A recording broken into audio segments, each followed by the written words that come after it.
Yeah, they look pumped up. They are excited about this football game. Again, we are in the stands, and we are on a hot spot. And so if at some point this broadcast does go off the air or starts to pivot, keep in mind we are recording it. So not only can you watch it later, but if it is a little shaky or if we don't have a quality live stream, in other words, if the live stream is not up as much, we will upload the recording, and so you can watch it after the fact, probably around 2 o'clock in the morning this morning.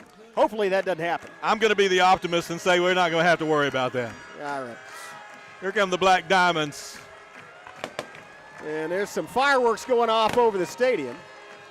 And there are about to be some fireworks on the field as the Savage offense with Graydon Howell is going to lie. Let's talk about it. We've talked a lot about our offense. Didn't discuss the defense or the offense for that matter for the Black Diamonds much, but they do have some players. They're a good football team, and one of the ones to watch is number 2. He's Cooper Cox. He's a defensive back, and he's a target on offense also out there at either a corner or a strong safety, depending on how they play. They also have Cole Mayfield, plays an outside linebacker, number 11. But expect those guys to see a lot of action. Number 2, along with number 5, Cooper Jackson. But as we talked about, the key is going to be up front. Savage line trying to move out. And one of the guys they're going to have to move out is defensive tackle. He is number 51, Caden Cohen, and he's 5'10", 275, that fire plug type defensive lineman. And those sometimes are hard to get rid of. Tyron Tinajero is back in the middle of the field, awaiting this kick from the Sallisaw Black Diamonds. We've got Isaiah Fields and Dejon Hall also in the deep position. As well as Jacob Champagne at the 30 on the opposite side. And that has been where many of the kickoffs have gone. He's sure-handed, has about 9 fair catches thus far this season. We've seen this guy kick it deep, though, on film at least, much to his demise against the Hilldale Hornets. They returned the opening kickoff for a touchdown. Then they had a pick 6 just a few minutes later. That game went to double overtime. Sallisaw eventually defeating Hilldale last week in double overtime, but they were down 21-6 at halftime and had to make a comeback from that. Yeah, that's number 6, Brian Castor, the kicker for the Black Diamonds, lining up there. And he does like to kick it deep, and the Savages would like to get an opportunity for a return. We can skinny it down. Here's the kick, and looks like it's going to go straight to Champagne, and he's going to catch it. It's returnable to 29 to the 35. Champagne across the 35 to about the 37. About an 8-yard return by Jacob Champagne. Yeah, we'll take that field position anytime. 37-yard line. Get our offense set up. I see McDaniel in the huddle. There's Hoover and Burris. Looks like Jackman and Cupid. So our big boys are ready up front. We'll probably start the game with Quinlan Bailey in the backfield. Yep, Quinlan's on the field. There comes Graydon. You see A.J. Brandon will be in the H-back position. No, Braden Williams will be. Brandon will move to the wide side of the field. Tinajero and probably Hall. I can't tell who that is, but I think that's Dejon. First and 10 from the 37. Howell takes it, hands to Bailey, or straight at the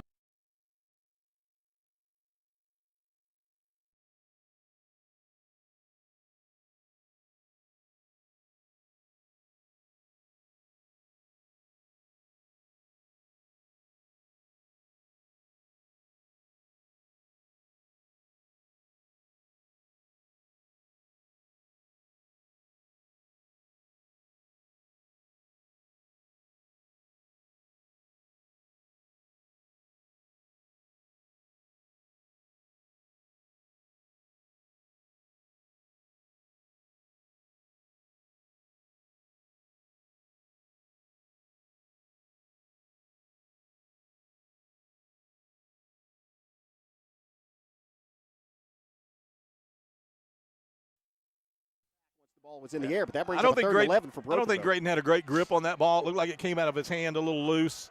Also, remember, he's left-handed, and he's rolling out to the right side over here. 3rd and 11, big play. Savages have converted on many third and outside the chain so far this season. Let's see what they have in the playbook on this one. Looks like they're getting a call from the sideline. Again, it is rolling outside, has Bailey back to help with protection, and watch out. Instead of, Graydon Howell. 40, 45, 50. Howell still going across midfield. First down. Graydon Howell on the scramble moves the chains. I mean, that's one of the reasons that we are so efficient on 3rd and 4th down, Chris, is that you cannot stop this quarterback when he sets his mind to it. That's a big gain on 3rd and long. Here the Savages move the chains. set up in Sallisaw into the field, 1st and 10. And so once again, the Savages have converted on 3rd and outside the chains on their first drive. Tremendous play, Graydon Howell, 1st and 10 for the 44-yard line. As Rocky Baker's in at the slot this time, they're going to hand it, and it's looking for outside. Here comes Bailey getting outside, 45-40.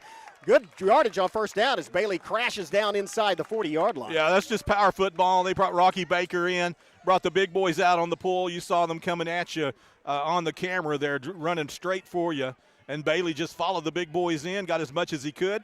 About 5 yards there on 1st down. We'll take that every time. And they kind of knew it was coming as they had Rocky Baker out, as mentioned, still could not penetrate. And the Savages pick up 6 yards on 1st down.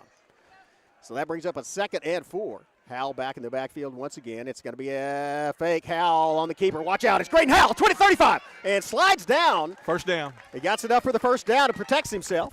So that will get the Savages move the chains for the 2nd consecutive time, and this drive is rolling. So we'll see if we can. And they're going to send, looks like they're going to send as far as we'll go. Champagne to the far side. Along with, who's the other receiver out there, Champagne and Twins? Is that Hall or no, that's 16. That's Khalil Flagg. That's Khalil Flagg. Yeah. Hall, the sole receiver, out to the near side. Then they're going to flip Baker over to the other side on the slide. It's going to be a fake play action. Here's a pass out in the flats. Caught by Baker. Baker down to the 20, 15, down inside the 10-yard line. They faked him and then sent Baker out just in the flat. A beautiful pass. Nice touch on it. Look, these guys have to execute, Chris. The linemen have to be able to give him time, and the quarterback and receiver have to execute those things, but you've got to credit the coach right there. That is a beautifully designed play for a 1st down. And a great catch. A good throw by Howell, blowing it out there, and a great catch, just pulling it in. Baker maintained his momentum, crashed inside the 10-yard. Here we are in the red just zone. Outside the 10-yard. I don't want to jinx us, but let's watch the red zone here and make sure we don't get a penalty call. Yeah, right it now. actually is. They think Savages can get a 1st down just inside the 2-yard line. I think they're about the 11.5. Once again, same formation. Fake the handoff. Now it's Howell. Got some pressure. Oh, nice pickup. Nice block. Howell. There's our penalty. Jump throw. Did he catch it? That was Howell leapt off the ground. I don't know. So there's penalty flags. Yeah, that doesn't matter if it would have been caught because that's probably coming back for holding. You get 1st down in the red zone in Sallisaw. Yeah, you kind of expect it, don't you? I mean, it's not. I don't say it because, well. Yeah, that was a Howell a la Tim Tebow, the jump pass, trying to find the open receiver. You know, when the quarterback jumps too, it does distract the secondary. That's an added thing as well as getting a better view. But that's going to put it all the way back. 1st and 20. To the 20. Let's call it the 21-yard line. So 1st and 20. Replay that down, but from outside the red zone, as Skip mentioned. Bailey still in the backfield with Howell. Here's Howell, play action, looking downfield. Howell has some pressure. Howell throws it, and it's caught! Howell! Howell into the end zone! Howell came across the middle, and he was found by Howell. Touchdown, Broken Bow. And there ain't no flags. Yeah, there ain't no flags. That was an incredibly impressive drive. It really was. 63 yards straight down the field. Yeah, 8 minutes and 50 seconds left here in the 1st period. Savages did exactly what they wanted to do. Took the football on the opening drive, pushed it down the field, pushed it into the end zone, and now Victor on to try to give us that 7th point here. Skelton, the holder, holds good. Kick is up, splits the upright, 7-0 Savages, 8:50 left. That took 3 minutes and 10 seconds. They marched 63 yards downfield, and they lead 7-0.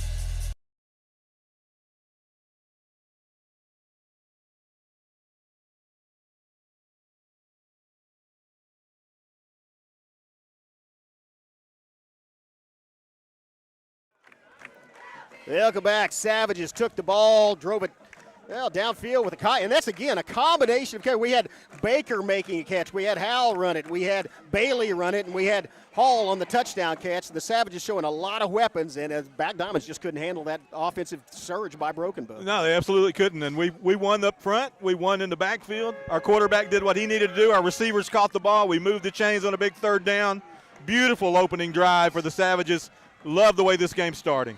Yeah, they're going to have to – the key is to maintain this momentum, have coverage on the kickoff, get the defense out there, and don't let them have good field position. And we overcame the red zone holding penalty. So yeah, we've proven to ourselves we can do it. Well, here comes Victor Silva. He usually places around the 25-yard line on the opposite side. Now it's going to be fair caught at the 30, and that's where the Sallisaw Black Diamonds are going to set up. So we're going to see that Savage defense. And the Black Diamonds scored their first touchdown last year on a little wheel route out of the backfield. It was not out of the backfield. It was, I think that was by number 2, Cooper Cox. Perfect. But they're probably going to try that again. They're going to try to have a little delay, send somebody out in the flat and throw it. Savages are much better at covering that kind of pass this season, though. So Savages defensively with Porter. Here's Harris at quarterback for – looks like Porter and Ginn starting at tackle here. Allen and Cupid at the ends. You've got Champagne in the walk-up on that cheetah position. Yeah, and Allen gets a free bat into the backfield. It's going to be wrapped up and dropped to the front. That's Cupid, isn't it, or is that Ginn? Man, he was back there before the exchange was even made. Or is that Porter? That was Porter. Jackson Porter once again getting in the backfield with a tackle for loss. That's the way you want to start your defensive series. Yeah, I'm going to have those specs. I can't see from up here. Yeah, I'm looking through my binoculars as well. Thank you. That was just some great penetration to drop the backfield, or drop the ball carrier in the backfield by Jackson Porter from the other side. And there's also a nice job of Allen, if getting in from the outside. Had Porter missed him, Allen would have been able to get him. That brings up a 2nd and 11. Here's a play action looking downfield. Has time to throw. Launches it. Has a man open, and it's through his hands. Incomplete. Yeah, I had a comment made to me by one of the coaches that if they have to throw the ball, we're in good shape. And that's exactly what you're going to see here is if we can force this quarterback to have to throw the ball. Yes, he is a dual threat quarterback. He has some pretty good statistics. But most of his passing yardage have been against much, much weaker defenses than what's on the field right now. Well, they're definitely in a passing situation. As is Savages in the nickel right now. Champagne moves out and becomes a DB, and we've got 5 defensive backs. Harris has one back in the backfield. Back to pass. Under pressure from Allen. Thrown over, caught, but short of the first down. And he's going to go out of bounds at about the 37-yard line. That's going to bring up 4th and 3. 4th and 4, I think, yeah. Yeah, let's see where they mark him. I think they've given him his forward progress to the 38, and they do. Well, maybe not. You're right, they do. 38-yard line. That's going to bring up 4th and 3, and we expect them to punt this deep into their own territory. If so, that's a 3 and out. That's the way you want to start it. Yeah, that's wonderful. I mean, that's really a good start to this football game. So we've got Graydon Howell back in punt return formation here. Which is something your opponent never wants to hear. Yeah, that's true. Savages probably going to look for the fake here. Yeah, just need to be alert here. Rugby style, end over end. Graydon's going to let it. Yeah, it takes a little bit of a sideways bounce, but it's inside the 25. Savages set up about their 24-yard line. Well, 3 and out. That's a great way, and the Savages not great field position, but they held the Black Diamonds to a total of 7 yards offense. Let's just stay right here and talk about them for a moment. So here we are, the Savages with 7:49 left here in the first period, already with a 1-touchdown lead. Offense back on the field now, and I think what you'll see is they'll go right back to the run again, Chris. They may have number 2, and Corey Frazier's in the backfield this time. And that gives a different look and a different dynamic to the offense because he can accelerate to the corner. Yeah, so I think you'll see the RPO. The run-pass option here. And here's going to be handoff. Frazier looking up middle, falls blockers, cuts it outside, has a crease, gets in the great jump for a first down. That's going to be a penalty. You can't jump over a player. I think it's on the block, actually. Oh, is it? Okay. I think it's on Dejon against number 11. So block downfield, but it's from the point of the spot of the foul, correct? Yes. It's an illegal block, so that'll move it back outside the chains, but they'll replay first down from about. I think it'll be 1st and 11. Yeah, from about a yard back. That was a tremendous run, though, and a great patience shown that time by Frazier as he kind of waited for the block to develop and then sprung it outside behind those big linemen and just accelerated into the secondary. So they apparently it was a 10-yard penalty from the chain, so we're right back to just replaying 1st and 10. Okay. Do it over. Savages have A.J. Brannon split to the far side. Tenehiro also over there with Williams in the slot. Howell takes the ball, backpedals, looking now. He launches it downfield for Hall. There's a penalty. Interference. That's a defensive pass interference. Yeah. Uh-oh, we've got a player down. Oh, no. I think that may be Jackson. That's not good. I think that's Hoover. That's not good. That's never good when an offensive line does grippy the D. There's going to be a timeout for injury. Certainly hope he's okay. We'll take a commercial break and be back. You're watching Broken Bow Savage Football on the Broken Bow Network. When I share my story, it's about more than solving the mysteries of our solar system. I represent the curious spirit of the nation, the Choctaw Nation. I am our past. I am our present. I am our future. I am all of us, because our stories make us more.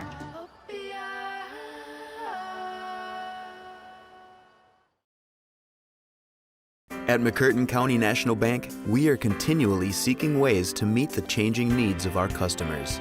We offer a full range of services, such as free checking, online and mobile banking, as well as great rates on cabin and construction loans. We're providing results through better service while giving you a greater value for your dollar. Visit us on the web at mcnbonline.com. McCurtain County National Bank in Idabel, Broken Bow, Hochatown, and Valiant.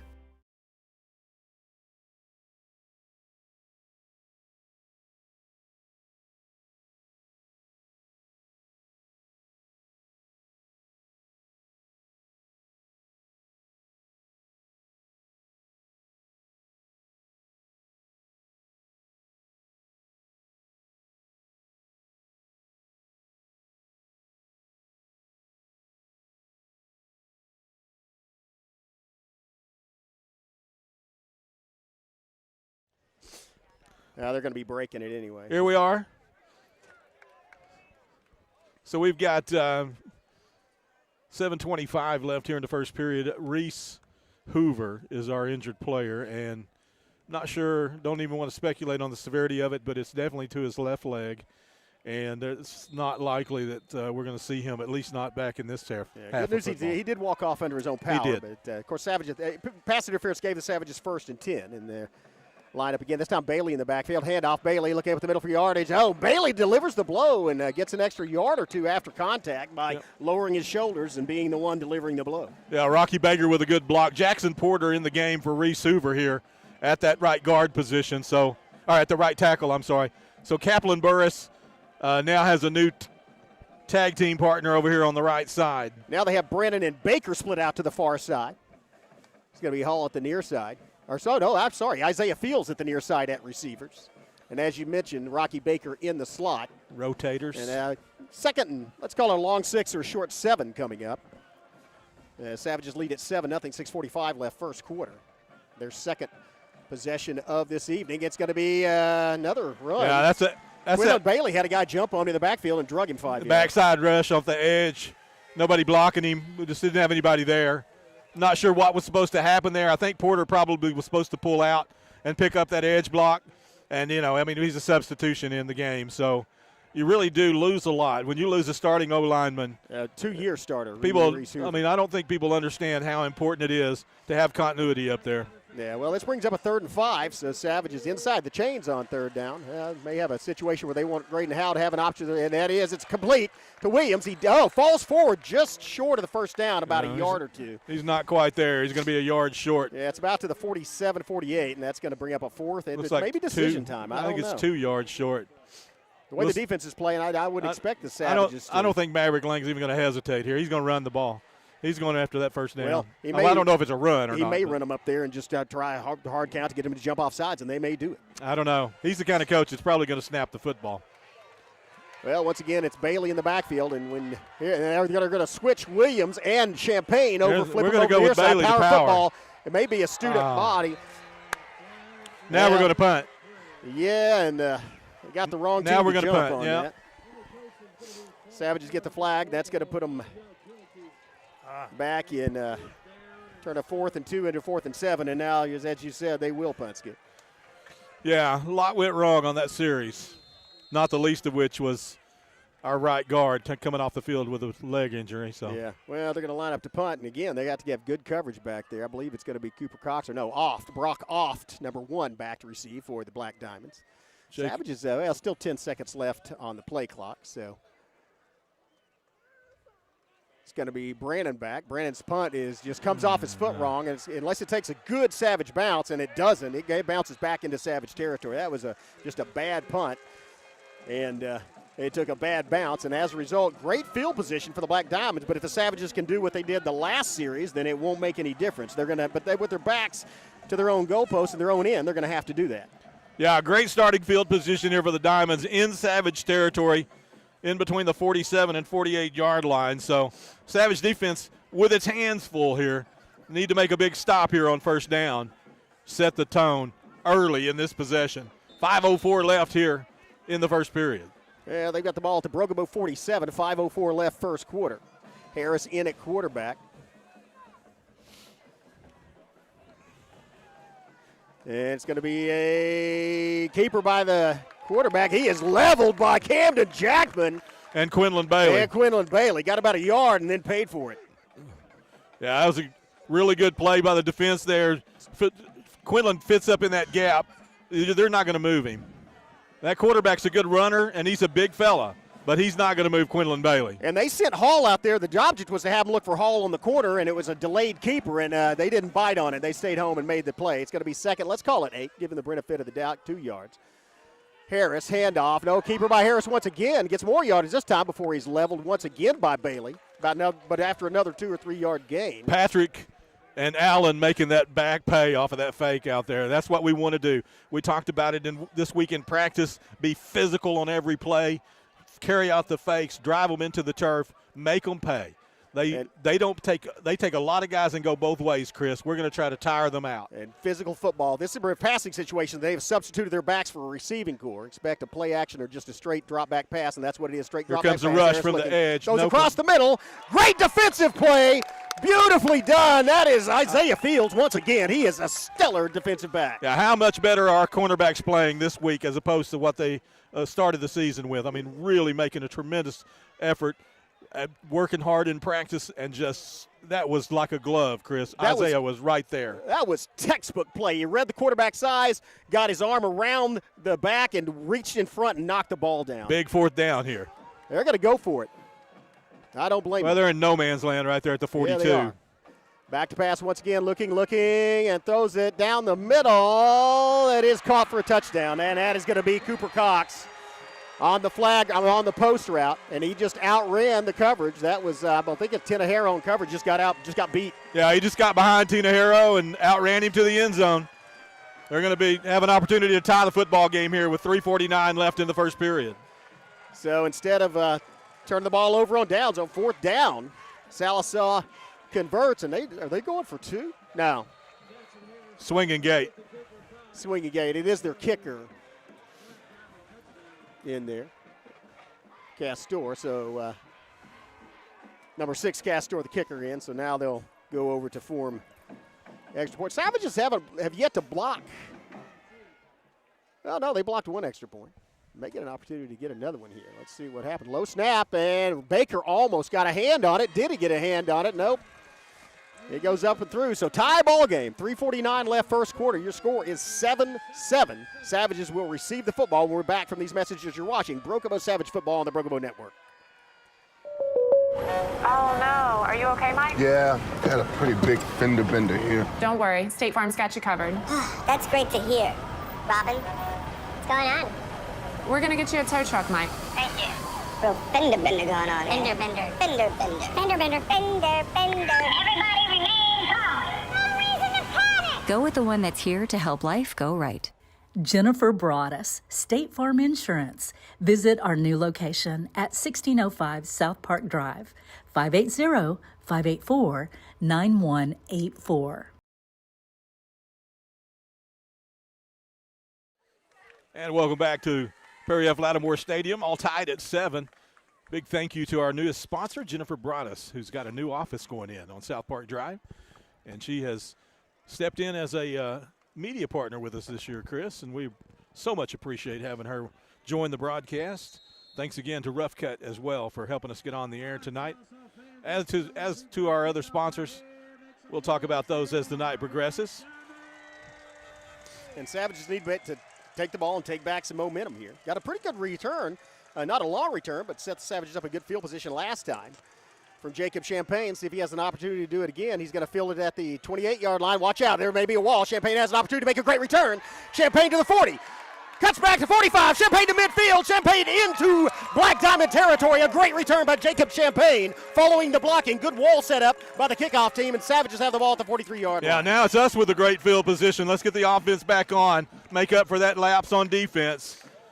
We thought that the possibility would be that it might be a high-scoring game tonight. So if that's the case, we need to keep the offense rolling, not give it another opportunity. 43-yard line of Sallisaw. Savage's offense, if Savage offense will set up 43 yards from pay dirt. And again, we mentioned we've seen kind of the same. We really haven't seen anything vastly different from what we've seen earlier in the season, but Savages have been playing power football.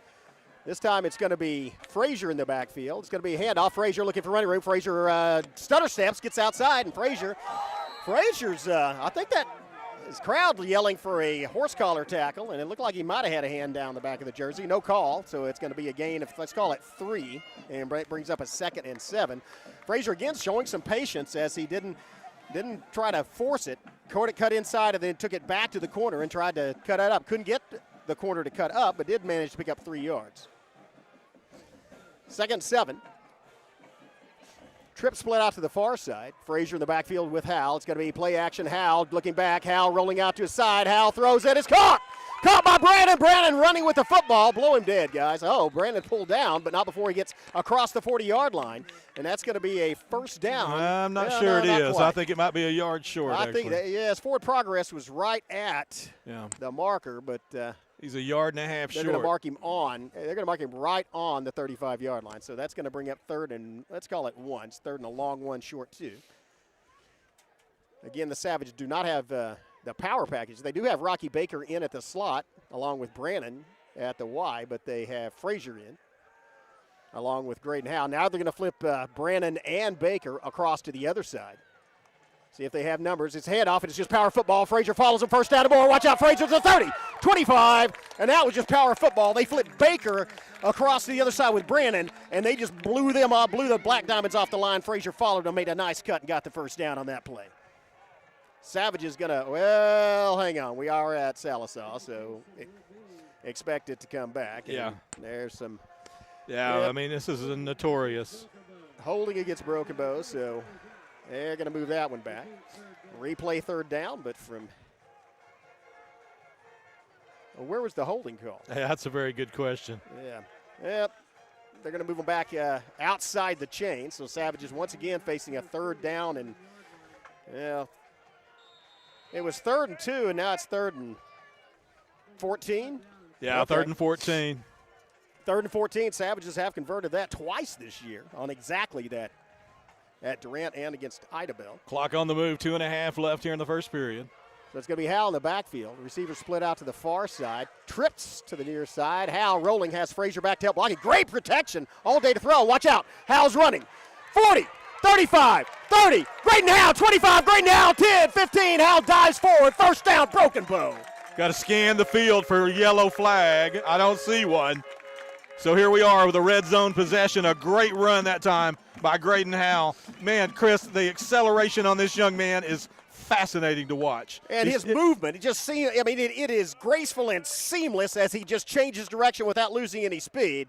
And that was all great. And once again, they convert on 3rd and 14. Here we are in the red zone, though. Keep your fingers crossed. Well, last time they got moved out of the red zone and then scored. keep in mind this drive started off that great return by Champaign to the 43-yard line. Savages now have Graydon's alone in first the and backfield. 10. Here's There a we throw go. out to Frazier. Frazier looking for yardage. Doesn't get much. Gets down to about the 11-yard line. A little bit of a slip screen type play there. Just trying to get position, get the ball back over now. We'll see A.J. come back in for Champaign. Yeah, let's call that a gain of 1. Brings up a 2nd and 9. Same formation. And they're going to send Brannon split out to the far side over there as the sole receiver split out wide. They have Williams in the slot. And they have Hall and Tenejero split out to the near side. Howell in the backfield with Frazier. They're going to flip Williams across to the other side, the near side. And now it's going to be a fake play action. Here comes Howell. Watch out. Howell's rolling, looking. Howell running. Howell to the 10, to the 5. Did he get in? No. He did get a first down, though. Yeah. He did get the first down. He didn't get in the end zone. Yeah, Graydon Howell just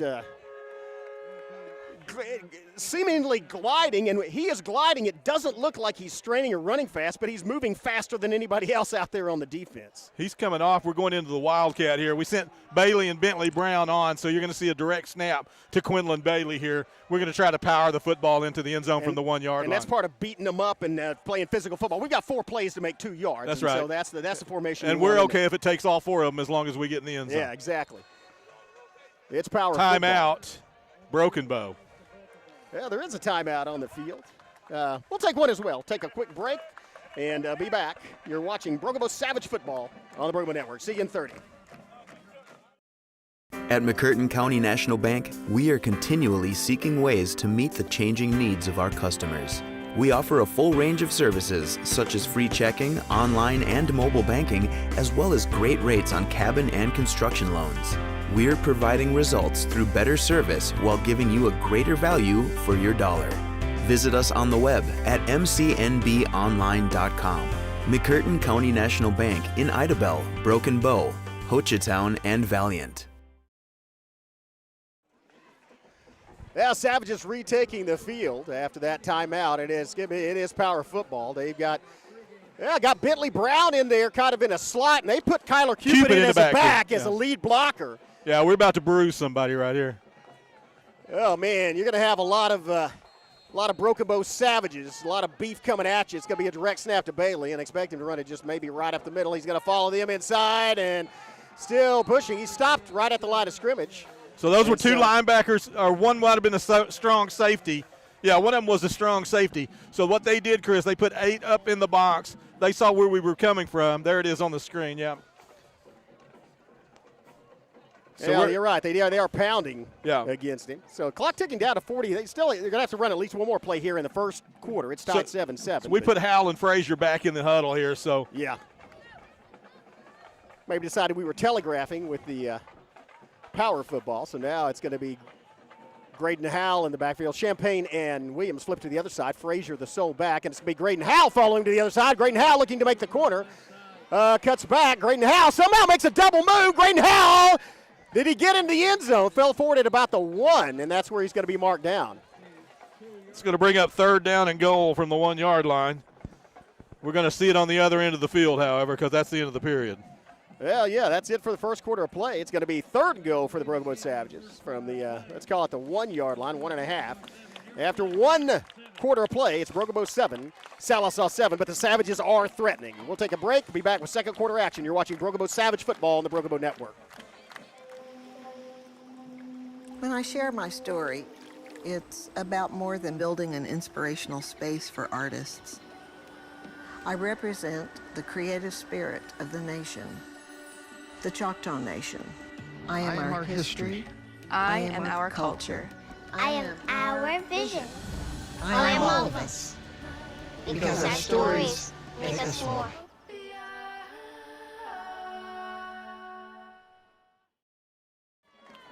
Welcome back. See the Savage offense and the entire Savage team walking down to the other end of the field because if you wanted to minimize the space you have to walk, Skip, that's the worst place to do it. You're at to the 1-yard line, so you have to walk 98 yards or 96 yards, I guess, downfield to go huddle up at the other side. And Savages still have 2 plays to get in the end zone. Yeah, Chris, I'm getting some communication here that we are buffering and we've got some problems with our video here. So let's see if we can change the stream quality here. We are recording. Let's go right here and see if we can change the stream quality. Go back to the settings right there. Well, Savages offense taking the field once again. This time it's going to be Graydon Howell again in at quarterback. That's all right, yeah. But looks like this time it's going to be Howell with Bailey in the backfield, the big bruiser instead of Frazier. And they're going to send Hall out toward the corner, and they're going to flip. Oh, Kyler Cupid in. I'm not, no. Basically tied in, and it's going to be a handoff. No, fake the handoff, and now it's Graydon Howell looking for numbers, faking a pass, rolling back to the other side, throws it, and it's caught into the end zone. Touchdown, Broken Bow. They didn't get him. They didn't give it to him, Chris. Come on. He squeezed down, at the 1-inch line? That was a great job by Howell coming all the way over here to the hash mark, reversing, and a good job by the offensive line of not getting downfield and not getting an illegal receiver downfield. So that was Tyron Tinahero on the catch. Looked like he got the ball across the plane. He did not get the call from the referee, and this is going to be 4th down. Yeah, given we don't have a great angle, but the way the defense has been playing, I expect the offense to just go for it here on 4th and I agree. So it's going to be the same personnel. It's going to be Hall and Tinahero split out to the far side. Bailey in the backfield with Howell. Baker in the slot. It's going to be Howell following Bailey. Howell looking for getting the end zone. Howell sprinting to the side. Howell easily scoots into the end zone. Touchdown, Broken Bow. Yeah, that's what we need. If you're going to win a district championship, you have got to be able to put the ball in for 1st and goal from the 1-yard line. And you're right. Maverick Lane did not hesitate. No. He kept him in there. He sent the play, said, let number 4 run to the corner. And great blocking because he really didn't have to sprint. He had a lot of blocking and a path to get to the corner. He had to outrun a couple of guys, but he did it. I said when that last possession or the last series began, we don't care if it takes 4 plays as long as we wind up in the end zone. That's what it took, but here we are. Yeah, it's pressure of you. And now it's a Silva. Yeah, it's a good snap, good hold. Kick splits the uprights, 14-7, Broken Bow. 11:02 left in the half. Savages will kick off with a 7-point lead when we come back. You're watching Broken Bow Savage Football on the Broken Bow Network, CN30.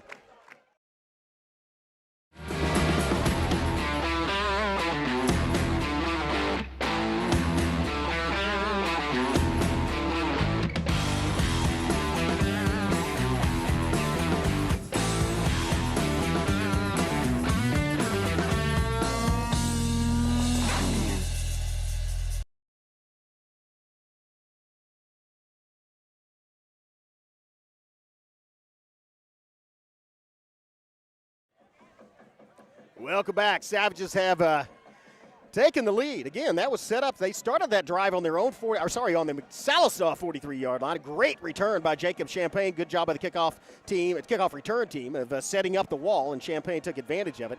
Now the kickoff team is going to kick off to Sallisaw. Sallisaw caught the last kickoff at about the 30-yard line, so maybe expect that. And again, Skip, the difference in the Savage kickoff and Sallisaw's is that Victor Silva's putting a lot more hang time on it and giving the coverage time to get down there.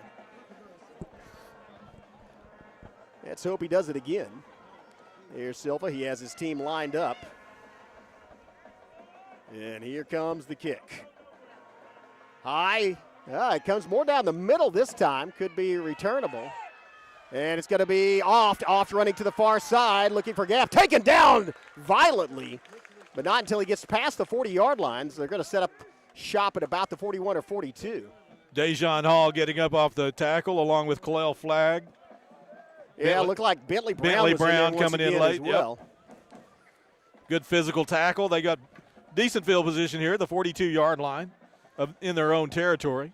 And I expect them to try to throw it long, the long ball, because that's what worked for them on that 4th down conversion last time. So I think they'll go right back to that. Here's Harris in the backfield.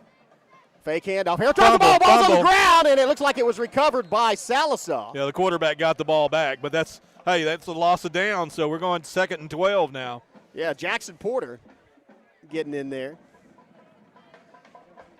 And so that's going to set them back.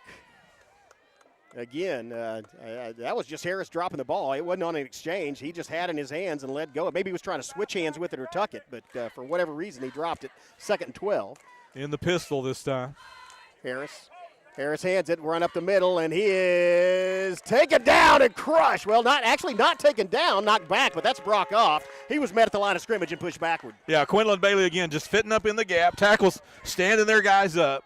So you got Ginn and Porter up front, standing guys up. Middle linebacker fitting in the gap, and there's just nowhere for them to go. That brings up a third, and let's call it 11. It's just outside the chain. Savages need to get some pressure. This is most likely a passing play, and it'd be nice to get some pressure on the quarterback. Here's the play action, throws it out across the middle, and there's a collision. But I believe the receiver ran into our defensive back. Yeah, that's going to be a pass interference call either way, but, I mean, that was instantaneous contact. But we were on the road, so expect those kind of calls. If this is a 10-yard penalty, it's not enough for a first down because it's outside the chains. Unless it's an automatic first down on pass interference, that would not be a first down. It's going to be third and about, half a foot. But yeah, folks. Okay, so I guess it's a 15-yard. Yeah, it's a 15-yard pass interference. I need to get an updated rule book. Pass interference, 15 yards. Yeah. Well, that's going to give a first down on penalty in Savage territory. Harris in the backfield with, I believe, Oft. They're going to fake it to Oft. Harris keeper. Harris looking for running room. Doesn't get much. He gets dropped down. And the ball went off. He lost the football. I think the Savages have it. Let's see what the call is. They lost that football. Did he get back on it? No, we got on it. They're going to say down by contact? Yeah, I guess they did because we covered the football. We came up with a football. Yeah, it's a gain of 4. And the 2 yards of that was on the fumble. Well, on the keeper. Harris gets 4 yards, brings up 2nd and 6. Savages lead by 7, 9:22 and ticking left in this half. Harris back in the backfield with Oft. Here's the snap. Here's Harris on the keeper, and he's dropped out of the backfield by Allen. Allen penetrated, didn't fall for the play action, and dropped him in his own backfield. Yeah, Jaden Allen with a great play, staying home, trying to seal that edge, didn't go for the fake. Made the great tackle in the backfield. Another tackle for loss for Jaden. Having a great senior year. And that puts them not outside the chains, but another big third down, 3rd and 10. Savages need to not, I don't know what you do. Break on the ball, I guess. Obvious passing situation, and I expect them to do that. Back in the pistol here. Maybe try to get another pass interference penalty. Dropping back. He's under pressure. Scrambles. He's still going. Dropped down. Did not get close to it. Dropped it about the 38-yard line. That brings up 4th, but about 6. Pretty similar situation to what they scored on earlier. 4th and 7, 40-yard line roughly. Only they're a little closer this time, but it's pretty much the same situation we saw the touchdown on before. Yeah, Savages need to get through. Of course, this is later in the game, and it looks like they are tiring a little. Savages getting in there, getting pressure on the quarterback. Let's see what happens this time. They are going to send Twins out to the near side. So far, the Savages still just rushing 4 rushers. Looks like we might be bringing Champagne off the edge this time. Yeah, Harris in the back, and Yes, they're sending Oft out of the backfield, and it is going to be Champagne from the edge, and he drops him. He is sacked. Champagne, along with, is that Ginn in there? Who was that? That was Jacob Champagne off the edge. He's the guy that made the tackle. Along with Ginn on the other side, and that was just a pressure from the backside, ran down the quarterback. Yeah, it was a wonderful. We were rushing 4, Chris, up until that play, and then all of a sudden here comes Champagne and off the edge. Nobody blocked him. He was able to get there. He had some help at the end, but that was Jacob Champagne forcing that play. Champagne delivering pain to Harris and the Black Diamonds as he drops them in their own backfield, gives the Savages back the football, conversion on downs, 1st and 10, Broken Bow. This is when you can take charge of this football game. 7:55 left in the half. You lead by 7. You go stick it in the end zone, and you can put them on their heels. Yeah, this is an opportunity for us to get another touchdown going into the half here.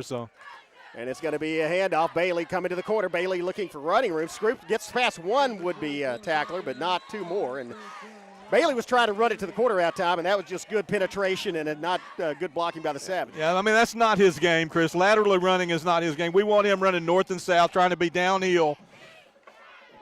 We'll see what we've got on 2nd and outside the chains here at 12 and a half yards. Yeah, see what Maverick draws up. That's going to bring up 2nd and 12. Savages getting signals from the sideline. Quinlan's good at so many aspects of the game, but moving laterally is not what you want him doing in this situation. Yeah, Tenahero split out to the near side, and they're going to go ahead and put Brandon in the backfield. So Brandon going to be back, and it's going to be a pass back to Graydon Howell. Watch out. 40, 45, Howell to the 50, Howell to the 45, Howell all the way past the first down marker. to the 41-yard line, and that was a pass from A.J. Brennan to Graydon Howell. Here's the interesting thing about it. It didn't fool anybody. The defense stayed at home. They were right there. They just still couldn't tackle him. You know what's coming. You just can't do anything about it, and that's Graydon Howell with, I think, his first reception of the season, turns it into a first down for Broken Bow. I believe you're right. That is his first reception of the year. Savages move the sticks, keep this drive going, 42-yard line of the Black Diamonds, and now it's going to be Frazier in the backfield with Hal. They're going to flip Brocky Baker across the far side. And they're going to hand to Frazier. Frazier straight up the middle looking for running room. Doesn't get much. Yeah, there just wasn't much there. The read option is really, Sallisaw's doing a good job up front, filling in the gaps, keeping things that, in perspective for them, because they know if we try to run, it's got to be between the tackles there. So the Savages are going to have to continue to try to get to the edge here against this team. And this is interesting as they get the play called in. They have, I believe, the two freshmen. They have Flagg and Hall split out to the far side. Frazier in the backfield alongside Howell. And then Williams in at slot. Brandon in at Y. Here's the fake play action. It's Howell in the backfield looking downfield, throws it out in the flat. It's caught by Williams, and Williams eludes one tackler and then gets down to about the 38-yard line. That's going to bring up third and 6, something like that. 3rd and 7 is a manageable down and distance for this offense. Rocky Baker back in. Savages bringing a receiver off as well. Tina Harrow and Brannon here on the wide side. Sky Baker, that's Dejon Hall up top. On the far side, yeah, that is Hall. And so Baker checking in, and he is going to be in the slot. And this time it's Frazier in the backfield with Hal. Frazier running this way. Hal rotating this side. Hal looking. Hal scrambling. Hal to the 40. Hal to the 35. Hal spin move. Dives forward. Gets the first down. Graydon Hal with the spin move got enough to move the sticks once again on 3rd down. Savages continue this drive. Twice, that's Graydon Howell moved the sticks once on a reception, then that time with his legs on scrambling out of the backfield. I mean, once again, Chris, if you're going to design the run-pass option, you want to have a quarterback like Graydon Howell. Because he was looking to pass the ball right up until the time he stepped across the line of scrimmage. And then he made a great move to get the ball past the chains. Just whirled like a dervish right there at the point of contact. They didn't get a good shot on him. As a result, he picked up the extra 2 yards he needed to move the sticks. Savages 1st and 10. Frazier's still in the game. Baker's still in the game. Yeah, they're going to flip Baker off to the far side, and then they're going to hand the ball. And Frazier following Baker. Frazier gets to the corner, 30, 25, makes a move at the 25, gets all the way down almost to the 20-yard line, and he just followed the blocking that time. That's a nice pickup on 1st down for Corey Frazier. That's about 8 yards. And he has done a great job of staying in behind the blocking, being patient, then cutting and accelerating when he needs to. That's a 9-yard gain on 1st down. I think we're tiring them out. Yeah, the Black Diamonds looking for the penalty there at the end of that play, but that was just good blocking. Also looking for oxygen as they look exhausted by this Savage offensive line and a nonstop assault from the Savage offense. Time of possession has to be about 80% Broken Bow. I would agree with that. Yeah, it's at least 3-1. So once again, 2nd and 1. Oh, Power rush. Hal shovel pass. Oh, Hal shovels it to Frazier, and that is a 1st down. And that is, I don't know if that was intentional or not. That was just an improv. It has been Frazier shovel pass or lateraling it to Hal a couple of times, but he had to cover. That time he turned the tables and got it to Frazier. So part of Frazier's role there, Chris, is as a safety valve. So when they bring those two edge rushers hard like that and we can't pick them both up, Graydon has an option to get the ball out to Corey in the flat, and that's exactly what you saw that time, just a little safety valve. It was designed, but it was not intentional. And that was a tremendous effort as he just accelerated, and they are tired. You can tell that the Black Diamonds are exhausted. They can't pursue outside. Savages may take advantage of that on this play. 1st and 10. Clock under 4 minutes now. And the Savages in the red zone. Here's Hal. Watch out. Here's Hal running, and he's got a big crease. Great 10, block. 5, Tina makes Harrow. a move. Touchdown, Broken Bow. Tyron Tina Harrow with a great block out there, Chris. Stock block that gave Howell that last 10 yards for the touchdown.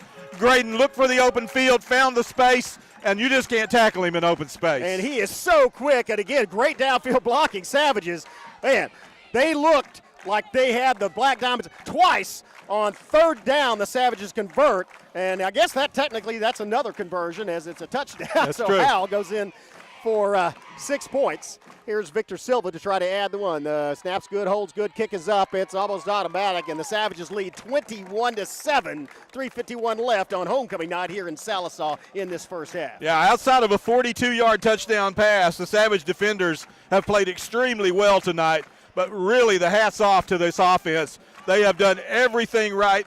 Despite losing one of their starting offensive linemen, they have really been effective both with the ground game and establishing the run, giving that run-pass option to Howell. But when you have Graydon Howell with his hands on the football, you have an opportunity to score on every play. That's what we're seeing here tonight against this team. This is an unbeaten football team. They are 4-0. They went to the quarterfinal round last year, and they think they're better than us. They scheduled us for homecoming. They're down 2 touchdowns with 3:51 left in the half. I'm not sure they think they're better than us at this particular junction. They thought they were. They thought they when were. They scheduled us. Yeah.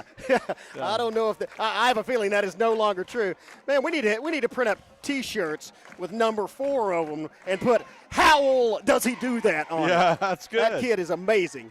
I've said wizardry, and I think it is. It is just magic what he does on the football field. Well, the Savages lead 21-0.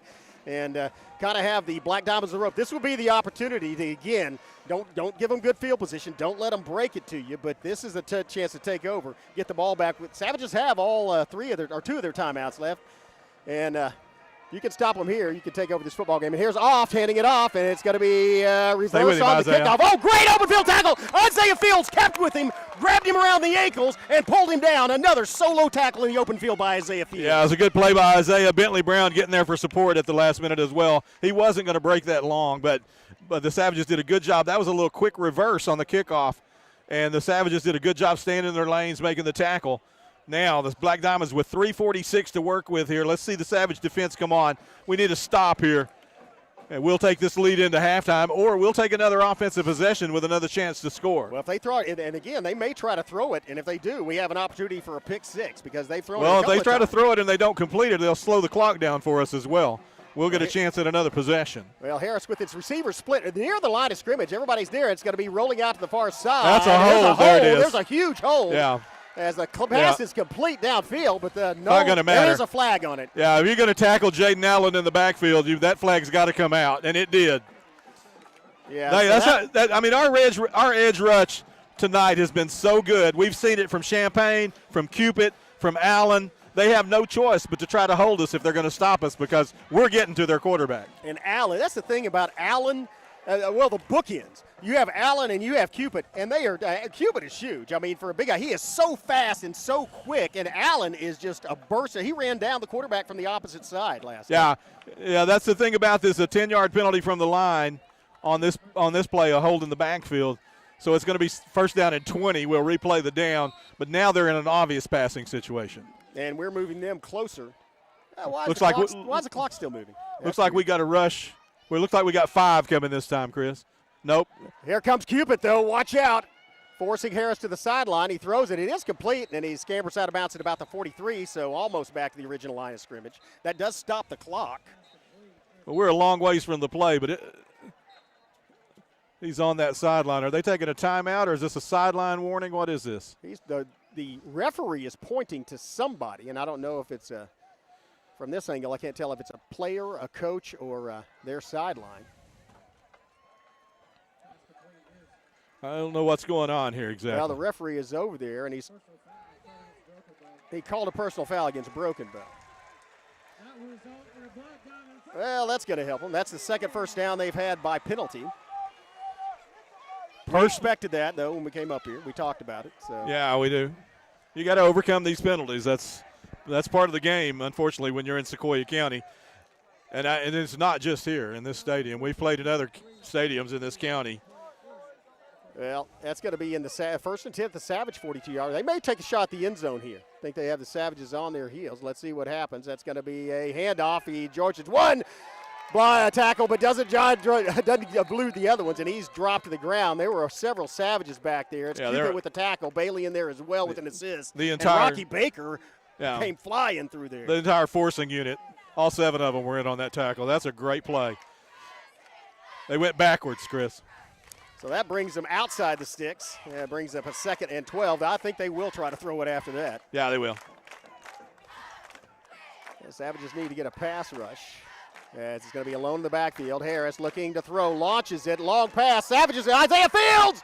Oh, great! Oh. He became the receiver and was going for the ball. He read that perfectly and had 3 steps on the receiver. Yeah, that was the ball would have been thrown to the inside a little bit. He would have picked that off. That was a great coverage again. Isaiah Fields doing a great job tonight. I know he got flagged once tonight, but I don't think that was a penalty either. He's doing a great job in coverage. Beautiful job. And a great job of anticipation of what that play is going to be. He knows the situation. He knows where they're at in the field and how much time. Well, that was an empty set in the backfield, so everybody knew it was a pass before the play was ever snapped. Now they have Hall in the backfield. We're going to give him 5 here. Yeah, they're going to get 5. Sorry, Hill. I said Hall. I meant Hill. So we're going to give them 5. So from 3rd and 12, we'll get to 3rd and 7. And I should clarify, that's Kenyon Hill. There were 2 Hills that play running back, and that's Kenyon Hill. Elijah Hill's 34. Kenyon Hill 33. They're going to go trips here into this boundary. I think Hill may be in there as a safety valve for Harrison. No, he's going out in the flat. He's running out in coverage. There it is. Oh, there's the ball. Savage football. A tremendous ball by Kyler Cupid. Or was that? I think that was Cale Ginn, wasn't it? Oh, no, I think that was actually, that was 15. Back in the ball game. Wow. What a tremendous play defensively by the Savages. They've got the football back. 2 minutes and 38 seconds left here in the half. That was a wheel route. That play was open, but the Savages with that edge rush, which has been effective all night long tonight, forcing the fumble. We get the turnover. Great setup for us here from the 49-yard line in Diamond territory. Welcome back to the Savage defense, Corey Nocum. That was a huge blow, and there's a lot of time left, especially considering the explosiveness of this Savage offense. That was a brutal blow in the backfield. 1st and 10 Broken Bow at the 49-yard line. It's going to be Frazier in the backfield. Savage is going to go for the throat with right Hal. And it's Hal rolling out to the side, pump fake. Hal launches it, has a vertical man open, it's thrown. Oh, Tinahero with the catch. Oh, no, it bounced off the ground. Tinahero did a good job. It was underthrown, adjusted back to the ball, just couldn't haul it in. Yeah, it bounced off his chest, really, first. But that's where we were going. I know Maverick well enough at this point. He was going vertical on that down. He's looking for the throat right here. So that doesn't take much time off the clock. Still 2.5 minutes left. Savages have 2 timeouts. Lots of time to score. Graydon looked like he was a little off balance trying to throw the ball that time. It was not the prettiest of plays, but it still should have been executed. A little off balance or a little late because Tinahero had 3 steps on the defender. Yeah, it was a pump and go. Here comes Frazier looking for room up the middle. Doesn't get a lot, but gets across midfield, and so back past the line of scrimmage and back inside the chains. I think that should be at the 48-yard line. Let's see where they mark it. It is 48-yard line. That's third and a long 9 again. 3rd and 9. The line to gain is the 39-yard line of the Black Diamonds. So they have Hall and Flag split out to the far side. Yeah, we're going to throw the football. And they've got A.J. Brandon split out to the near side. Yeah, we got trips. Rocky Baker out there split. Rocky Baker split wide. Back to pass. Blitz is on. Pressure's on. And just throws it out of bounds. That's that's a good job. Would that be interference on Frazier? Yeah. Against Frazier, Well, that was they put pressure on Hal, and they knew we were going downfield, so good job by their defensive unit to get back there and not let that set up. Brings 4th down. 1:47 left in the half. Savages lead 21-7. The ball was within 3 feet of a running back. I don't know what the crowd thinks is intentional grounding. Well, it's Sallisaw. That's true. So it's Brennan back to punt. Here's Brennan with the long kick, and Brennan just buries it. It's going to be fielded off, looking, and it's go inside the 10-yard line. Downed by Hall at the 5-yard line. Yeah, I'm not sure they're going to come out throwing on this after that last series. They may kneel it and try to run out the rest of this clock. Yeah, I don't know about that. I don't know. I do think they'll run the ball, but I don't know that they're necessarily going to try to give up here and go to the locker room. But it might be the smart thing to do with the way our defense is playing. Yeah, keep in mind they do get the ball in the second half. That's right. Savages elected to receive. Anyway, they received it, so second half kickoff will go to Sallisaw. Well, they do have Brock Oft in the backfield with Harris, but they also have Jacob Champagne looking like he's about to blitz in from his end. He does. Jacob Champagne takes off, and it's Bailey making the tackle after about a 5-yard run. Okay, his helmet came off, so he's going to have to come out of the game for a play. Is, yeah. That's the quarterback. And so good tackle by Bailey in the open field, but not before gives up about 5 yards. And then again, they are playing a little bit of So I'm not sure I understand why the clock is – there we go. He's winding it.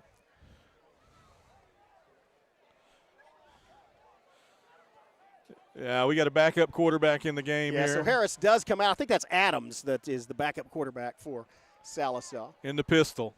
They're going to hand it to Hill, I bet. No, they throw it. Look at this. Look at this. Picked off. They tried the little fake, and it doesn't. It backfires on them. That's a quick reaction by Broken Bow. Savages with a beautiful interception. Jacob Champagne with the pick, Chris.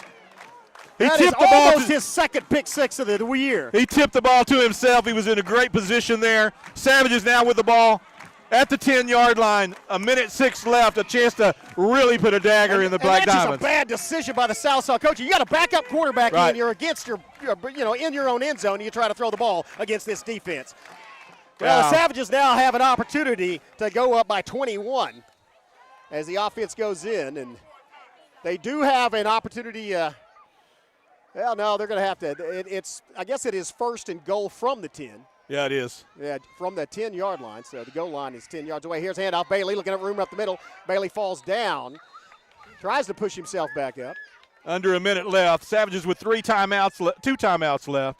Yeah. So Maverick's probably going to try to get a play in here, no huddle, and then he'll take the timeout. See the Coach Mav gesticulating to the offense, like, hurry up, get back up there. We have time to run 3 more plays. 45 seconds left here in the half.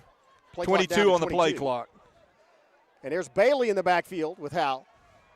Hall split out to the far side. Fake handoff to Bailey. Play action. Throw by Howell. Caught ball. Dropped by Rocky Baker. And that's 6 points, man. That is definitely 6 points.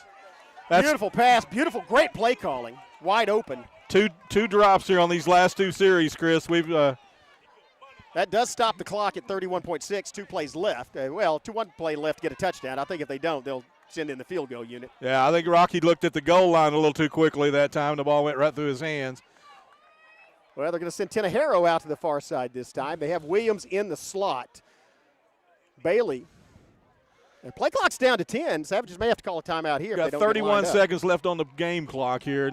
Brandon split out wide. What's happening? Looks like they want a timeout. Sallisaw wants a timeout. I think Sallisaw wants a timeout because they split Bailey out here. Let's take a quick break. Okay. Let's take a.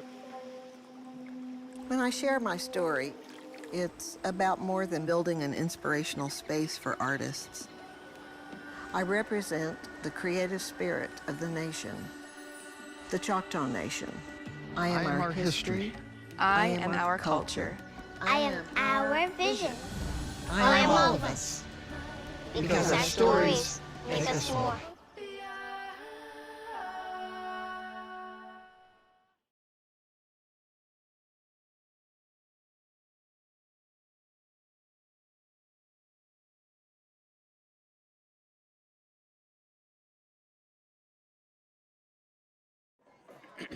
Welcome back. Savages talking things over there in the offensive huddle.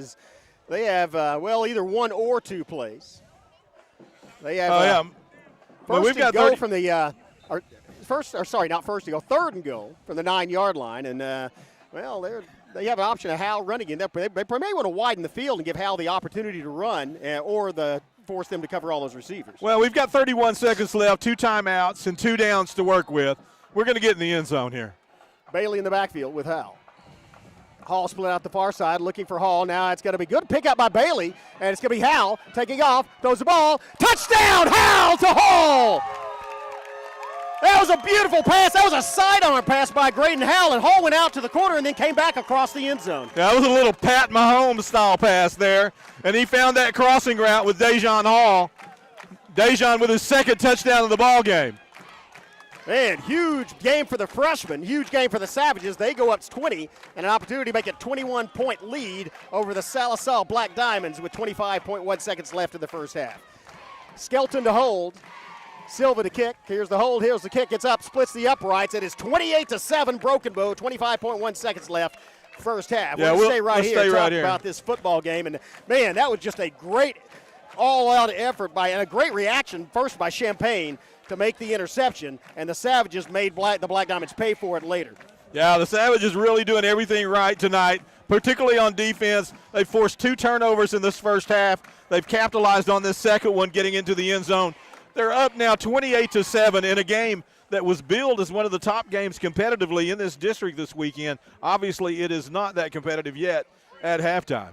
Well, we're not quite to halftime. Yeah, let's don't rule it out yet, though. Because, I'm saying not competitive yet in this football game. And we hope, for Broken fans, we hope it doesn't get that way. Right. Yeah, that's a 28-7. Once again, folks, we understand that we're having some video stabilization issues. That has to do with us not having an internet connection here in Sallisaw. They don't provide us with anything. They barely provided us with a power outlet. We had to stretch 4 extension cords from a barn across the field over here just to get power to where we're at. So it's not the most hospitable place in the world. Well, the Savages making the most of it on the field as they have dominated. I'll use that word. I mean, it has been competitive at times. That Sallisaw has had a break, had the one big play, but the Savages have really certainly dominated time possession, and really dominated defensively. Yeah, well, they are a 4-0 football team. I mean, they're no slouch, but we're a very, very good team. I expect this kickoff to go well. No, it's kicked to this side this time. Let's see if it's returned. Fumble off, loses the control of it, and then gets back on it. And now I expect the Black Diamonds just fall on the football. I mean, if they're smart, they will. 22.8 seconds left. That last one didn't work out for them so well. Nah. And that was Brock Off making or attempting to make the return, but it went right through his hands, bounced off his chest on the ground. He falls back on it, and so that's going to be 1st and 10 for the Black Diamonds, but from their own 33-yard line. Yeah, and Savages probably just need to play prevent, don't let anybody get behind you. Make sure you tackle if they're going to have Harris back in at quarterback. Off in the backfield, hand off up the middle, off looking for running room. Watch out, he can run. Trying to get outside, and then he goes scampers out of bounds with 16.7. They move the chains. Yeah. And, well, now with that field position, they may take a couple of shots at the end zone and look for an interference penalty. It helped them last time. That's kind of what I expect. Of course, they're also taking the danger that the Savages will have a blitz on and knock them down in their own backfield or create another fumble. Yeah, that's the Brock Oft is a really quick football player, Chris. That was a good run to the outside, but they're a long ways from the end zone here. They may try it again, and nope, they're not. They're throw it pump fake. Double pass. Nope, he's going to And here's Hall. Or no, that's Cooper Cox, I believe. And he's taken down by Bailey. How fast did Bailey get out there on the corner? Yeah, Black Diamonds, I think, are going to take a time. No, are they taking a timeout? Yes, they are. 8.6 seconds left. Look like they have stopped the clock. Maybe going to talk things over about taking a shot at the end zone. Well, I kind of don't. Actually, I don't blame them here. They're at midfield. You can take a shot, hope for a defensive penalty. The half can't end on a defensive penalty. If you get one, you may either get in field position, you may get a tip and get it. You may have somebody slip past the Bromo secondary. So, yeah, they're going to take a shot at the end zone. I mean, you get to your end of the field or thereabouts. I think they're on the 49-yard line here. Yeah. That's an opportunity for you. That's a lot different than being at the 5-yard line. A huge So difference. they can take a shot at the end zone here or a downfield anyway. I'm not sure if he has an end zone type arm, but he could probably throw the ball to the 20-yard line or so. Well, he threw that last one to Cooper Cox, and got the touchdown. That may be what they try again. Savage is going to be looking for it this time. Hopefully Savage get a pass rush on and don't allow him to throw the ball. Yeah, they're going to send a man out. It's going to be a double pass. Back to pass, launches it. Let's see. And it's going to be, great defensive job by the Savages, bracketed by, looked like Hal and Baker.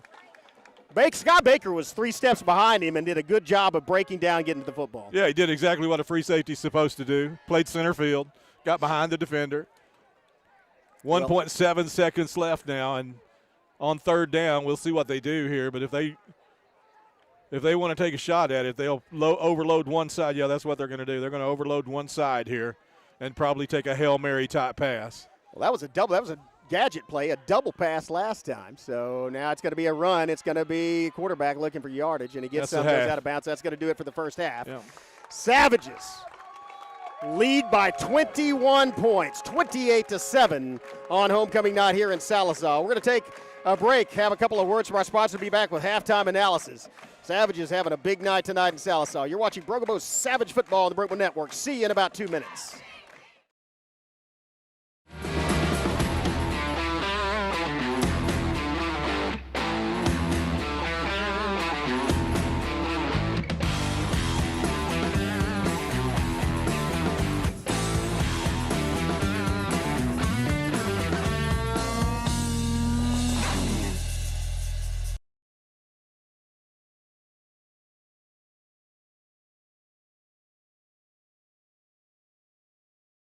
At McCurtain County National Bank, we are continually seeking ways to meet the changing needs of our customers. We offer a full range of services such as free checking, online and mobile banking, as well as great rates on cabin and construction loans. We're providing results through better service while giving you a greater value for your dollar. Visit us on the web at mcnbonline.com. McCurtain County National Bank in Idabel, Broken Bow, Hochatown, and Valiant.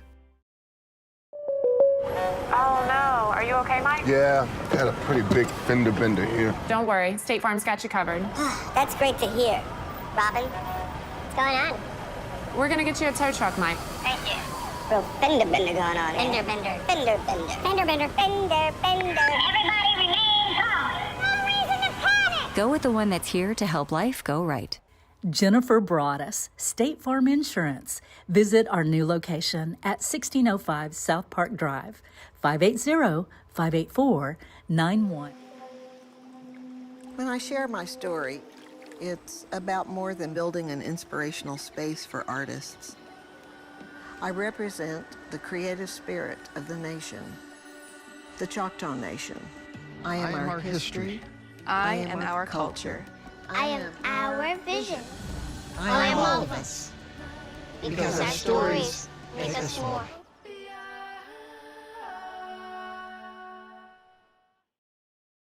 Resource issue, I don't think. And welcome back. Here at halftime, the Broken Bow Savages, really the dominant team here in the first half, as we expected the Savages to play well. Chris, I don't know if I expected them to play this well. Defensively, they are really showing out tonight. That pass rush has been intense from the edge. Both of those edge rushers have done their job. Those interior guys are standing up there, the block in front of them, and those linebackers fitting in the gaps. The Savages just doing everything right. Outside of one lapse in the secondary, we gave up a long pass for a touchdown, but really on fourth down. On a 4th and 7, yeah.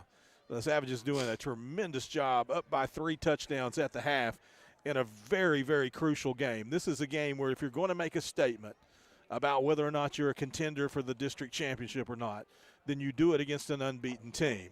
I get that overlay. Yeah, and to your point, Skip, that's what you have to do. And again, it's on the road at their place. Yeah. And the Savages have done everything they needed to do tonight thus far in the first half. Again, things change. They'll come out and have some different plays. You have to fight you're going to have to fight against them in the second half. They're going to get the ball first. That actually may turn out to be the Savages' advantage, though. As you mentioned, the defense has been basically, other than giving up that one big play for the touchdown, Savage defense has been tremendous tonight, forcing 2 turnovers that both turned into points for Broken Bow. Yeah, we're looking at the screen right now. This is what we're calling this separation week here in Sallisaw, but just all over the state in Class 4A, you've got unbeaten district teams, not necessarily unbeaten on the season, but these teams you see on your screen, none of them lost last week. So you've got teams that are 1-0 in district playing each other, and one of the teams will come away with one of the losses tonight, and the other one will be positioned as a strong contender for the district championship. So you see in our district 4A4, Broken Bow at Sallisaw, Poto at Ada. Both of those teams unbeaten in district play.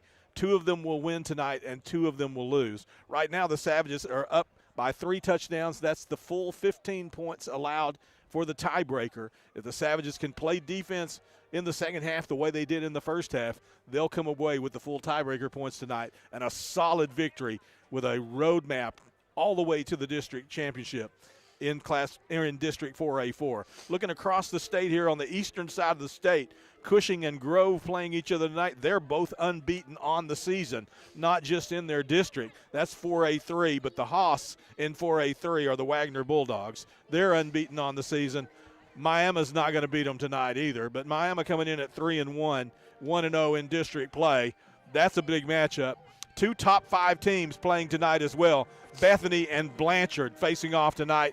They're both unbeaten. Blanchard, the defending state champions. Bethany, a very strong contender as well. They're playing each other. 2 B's playing on the west side and 2 E's playing on the west side. Elk City and Elgin playing each other as well. Separation week in Class 4A, and the Savages doing their part, up by 3 touchdowns at the half here in Sallisaw. Yeah, how do you like that separation? And, to recap You can go back to the live scoring. shot. Looking at it, Hey, Coach. Robo struck first. Marched the ball, took the opening kickoff, marched the ball 63 yards downfield, and it was capped off by a Graydon Howell 21-yard touchdown run. That makes it 7-0 with 8:50 left in the first quarter. The Black Diamonds answered, however, on fourth down, a 42-yard TD pass from Harris to Cooper Cox, and the kick was good by Castor. Wound up as 7-7 tie ball game. Brokobo came right back and stuck it in the end zone. A 1-yard run by Howell capped a 43-yard drive, made it 14-7, and then it was Howell again at the other end, a 15-yard TD run, and that was off of the fumble created by I think it was actually Cupid and perhaps Corey Nokomin causing that fumble. We'll have to review that, but it was a blow in the back to the quarterback.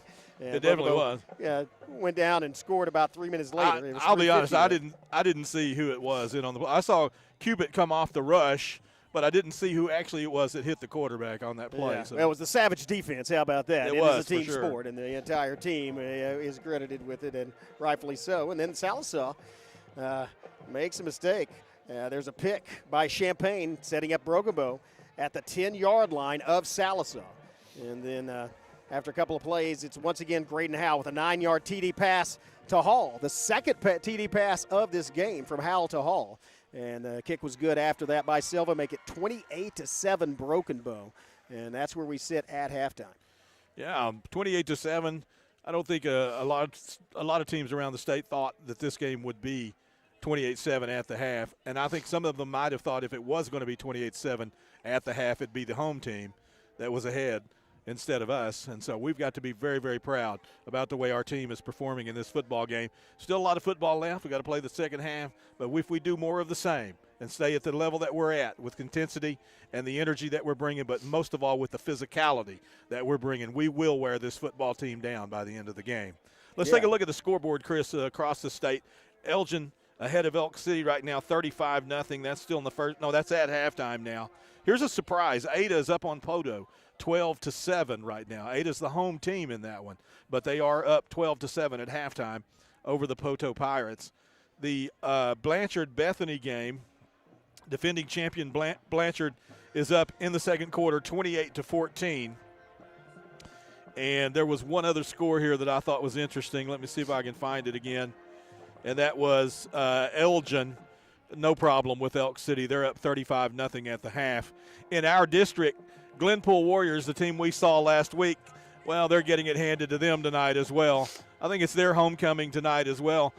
Hilldale taking it to them 41-3 in that football game. So that's what's going on around the state as we are at the half here. A big shout out, Chris. Let's talk for just a minute about our Lady Savage softball team. Oh, absolutely. Savage softball, the fast pitch team, really a tremendous week for them. They went 3-0 to win the regional championship. Malia Carney was just absolutely unhittable. She pitched 2 hitters, 2 hit shutouts in all 3 of the games. And then in the finals, not only did she pitch a 2-hit shutout, she pitched to only 1 more batter than the minimum and then hit a triple and a home run in the game, driving in 4 runs as the Savages absolutely dominated Manford. And they win the regional championship, moving on to super regionals. We'll get the rankings this weekend and find out who we play next week. There's a outside chance that it could be in Broken Bow still, but that's pretty doubtful that it will be. So these ladies these seniors have probably played their last game at Savage Softball Stadium, and it was a tremendous year by them. Great effort all around. Kennedy Britton, Rayleigh Gaston, Jaxie Glasson, Haley Brantley, Emery Noah, Malia Carney, and Kaylin Marshall, the seniors this year. And they've had a tremendous year on the softball diamond. We've got a shot of them. No, we don't have one on the graphics, do we? Yeah, just a tremendous job. And keep in mind that this is against top competition. Yeah. And this is they defeated a Manford team that had, they had to defeat them 3-0, and it was on a defensive game, and they came back and just dominated. In that regional championship, it could have got. They just had to beat one of 2 games, and they did it in 6 innings. Yeah, Cambry Casey, the pitcher for Manford, is no slouch. She's a really good pitcher. In fact, we were scoreless through 6 innings on Wednesday night, late game. Started about 9 o'clock. Took us until the 6th inning to score runs, but we won that game 3-0. And again, our team just doing what it takes. Chloe Williams, Miley Williams, a couple of underclassmen, Brooke Evans, all getting some playing time. Adeline French getting some playing time. Just a tremendous team effort. I'm so proud of Savage softball and looking forward to what goes on this week at Super Regionals. Yeah, and we'll have to for future road games because the Savage band, dance team, cheerleaders do not perform on the road normally. During district play, they certainly don't. Right. And so we'll have some other features for you during halftimes of futures. But let's talk about Savage cross-country team as well. Man, they have been racking up the medals. In fact, in the last meet, every member of the cross-country team medaled. Except for their captain, Landon, and he couldn't run because he was at pre-state the week before. Yeah. And so he was that's a good excuse. He was the assistant coach, and everybody else got a medal. So his first coaching debut was not bad. Debbie Scales and I spent some time together a couple of weeks ago. Perhaps you saw that little feature we did on Facebook on our school social media stream. But this cross-country team really doing a wonderful job. They're working hard, and I think what she's teaching them will pay off big dividends over the next couple of seasons with these young people. Now, I think you hit the nail on the head. They're working hard. They are extremely hard workers. They are out there practicing all the time, running and thinking. It's not just the physical part of it. As you mentioned, they're teaching the mental part of cross-country running, get into that runner's mindset, and as a result, they've excelled. They have done an excellent job, made Brookabo very proud. And very proud. Yeah, let's talk about our sponsors as well. Thanks to all those sponsors. Our media partners, of course, we mentioned that Jennifer brought us State Farm Insurance is a new one that we've added this week. And, of course, McCurtain County National Bank, longtime sponsor of Brookabo Live Football. First Brookabo football game that they broadcast on television that they sponsored was in 1983, which was the first Brookabo football game that was ever broadcast. Yeah. Broken Tiki, really and I will say this about our sponsors. None of these folks probably need this advertising. Their businesses are strong. They're doing very, very well, but they want to be able to provide a free live stream and a good social media stream to our folks, and that's why they participate. That's why they partner with us, and we are so grateful to them for doing that, making this available, because if you're at another school, Chris, it's highly likely that you have to pay to watch this live stream. Yeah, $5 or $6 per game or something like that. Or subscription, which costs you $100, and that's the thing. This is totally free to you. You don't even have to log in. You don't have to give any of your information. You just go to YouTube and click on it, and you can watch these live streams live, free, and then you can watch them. The people that actually participate in them can watch them after the fact. And we had, for a town where we're in a more hospitable stadium, it's usually a pretty solid video signal as well. Yeah, we apologize again for those technical difficulties here, but that's what they are. They're difficulties because of our location. But again, and I mentioned the Choctaw Nation of Oklahoma, their ad campaign, Together We're More, kind of says it all. That's kind of the statement made there, our other media partner in there, along with the new ones. And we keep picking up news, each week we talked about the Jennifer brought us State Farm, a new media partner this week, but also the Russell's Homewares and Rough Cut. In fact, you mentioned Rough Cut's Lawn Care is the reason we're able to stream this from the stands as we have this hotspot, along with Cheryl's Pharmacy, of course, Brookabo Activity Shots. Who else am I believing? There's another one. Brookabo Family Clinic. Yeah, all right there in downtown Brookabo. Brookabo Activity Shots providing us with some media throughout the year, and we appreciate them very much. Russell's Homewares joining us tonight as his banner ad sponsor as well. Savage is really getting it done tonight, Chris, but our cover boy, Kyler Cupid, I want to take just a moment here to talk about him. He has had such a terrific season so far. This is his senior year. He played extremely well the last couple of seasons, particularly last year as a junior, but he has taken it to a different level this year. He is an absolute beast on both sides of the line, playing that offensive tackle position, creating space for those backs and protecting the backside of our quarterback. Well, technically, I guess he's protecting the front side because our quarterback's left-handed. Yeah, that good point. Yeah, but I mean, he's just such a bruiser. And that outside edge, you've seen it tonight on more than one occasion of how quickly he is, how strong he is of getting in, getting that inside move and getting in to get pressure on the quarterback. And when he gets there, he brings the hat.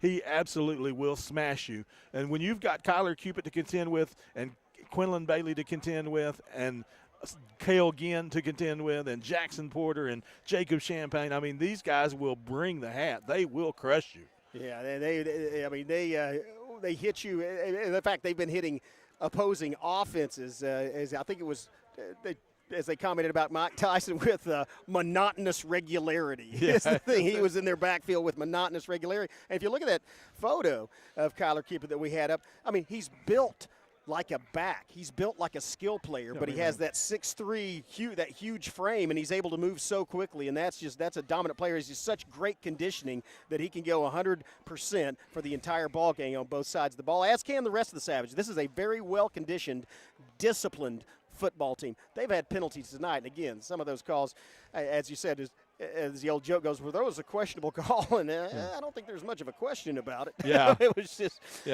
but it's not questionable. But these guys, again, they are a lot of Broken Bow's players go both ways. They play on both sides of the ball, but they're in just so much better shape than their opponents, and mentally as well as physically. And that's because of this coaching staff. They understand the game. They know what they need to do, and they get out and they execute. And that's the execution tonight has been stellar. It really has. Bring up Isaiah Fields, will you, right there? Yeah. Put him on an overlay. Isaiah Fields. Man, talk about a guy that is in position where he's supposed to be and knows and has great awareness, great situational awareness. He knows where, what the situation is and where the offense is likely to throw the ball, and he's back there. Hey, I want to give a shout-out while we're at this to my guys in the communications team, Savage Signal. They designed these particular graphics that you're seeing right now. That's fantastic. I thought you did that. No, I didn't do impressed. this. These are my students. Here is, in fact, let me give you what I do with Adrian. I love the one of Adrian Brennan because it reminds me of. Yeah, there you go. That's Jordan Peele. Yeah. It looks like Jordan Peele in one of those gangster poses from Key and Peele. Adrian Brennan. Yeah.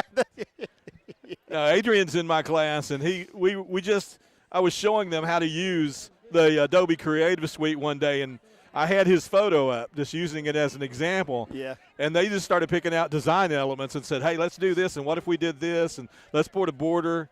And that's what we came up with. And so this was entirely, these graphics were created entirely by the Savage Signal staff, by my AV production class, and I'm proud of them. They are really doing a good job. Just another one of the great things happening at Broken Bow Public Schools. Just fantastic. I'm so proud to be from Broken Bow and part of this school system and part of the accomplishments, both in the classroom and out of it. Yeah, one of my students is with us tonight. He rode up with us, Alfredo Morales. He's on the field with a sideline camera, and we'll have some shots from him. I think he's focusing on still images tonight, so we may not have a lot of video from him, but he's out there somewhere looking spiffy tonight with his black and gold on, roaming the black and orange sideline probably. Again, we mentioned we're in the stands here, in the visitor stands up here in Sallisaw, but again, the Savage, we say this every week or at least every road game, Broken Bow travels well. This is a full stand. These visitor stands are actually as full as the home stands on their homecoming night tonight because the Broken Bow community follows this football team. And they, again, on the drive up there, you stop at some place to get a drink or grab something to eat, and you see the entire thing. We stopped, I think, Bronze. It was full of people from Broken Bow. Right. Chris, let's take a quick timeout. You and I get our wet our whistle, so to speak, and we'll be ready for the second half here in about 4 to 5 minutes. So you got some halftime to go. Or maybe 2 or 3 minutes. We don't know. Just whatever you got. Go ahead. Fade us out. We'll be back at. At McCurtain County National Bank, we are continually seeking ways to meet the changing needs of our customers. We offer a full range of services such as free checking, online and mobile banking, as well as great rates on cabin and construction loans. We're providing results through better service while giving you a greater value for your dollar. Visit us on the web at mcnbonline.com. McCurtain County National Bank in Idabel, Broken Bow, Hochatown, and Valiant. Oh no, are you okay, Mike? Yeah, got a pretty big fender bender here. Don't worry, State Farm's got you covered. That's great to hear. Robin, what's going on? We're gonna get you a tow truck, Mike. Thank you. Real fender bender going on. Fender bender. Fender bender. Fender bender. Fender bender. Everybody remain calm. No reason to panic. Go with the one that's here to help life go right. Jennifer Broadus, State Farm Insurance. Visit our new location at 1605 South Park Drive, 580-584-9184. When I share my story, it's about more than building an inspirational space for artists. I represent the creative spirit of the nation, the Choctaw Nation. I am our history. I am our culture. I am our vision. I am all of us. Because our stories make us more.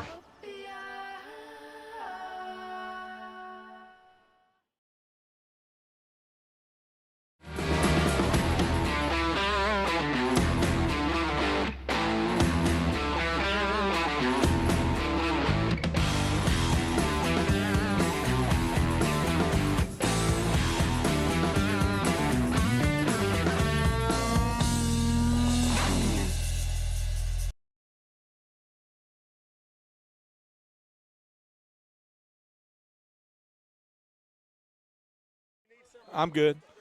And welcome back. Go ahead, Chris. I got you right here, buddy. There's Alfredo. Alfredo's getting some shots here. Check him out. That's our yeah, he's getting some studio. He's getting some studio work going. Look at him. He's checking every shot. I love that kid. He is, man, you talk about meticulous now. He is meticulous. Hey, how about them Savages? Up by 3 touchdowns. Who would have thunk it in a district game against the unbeaten Black Diamonds on their field? And look at them now. Look at the enthusiasm as we get started here in the second half. These guys getting ready. They got stretched out.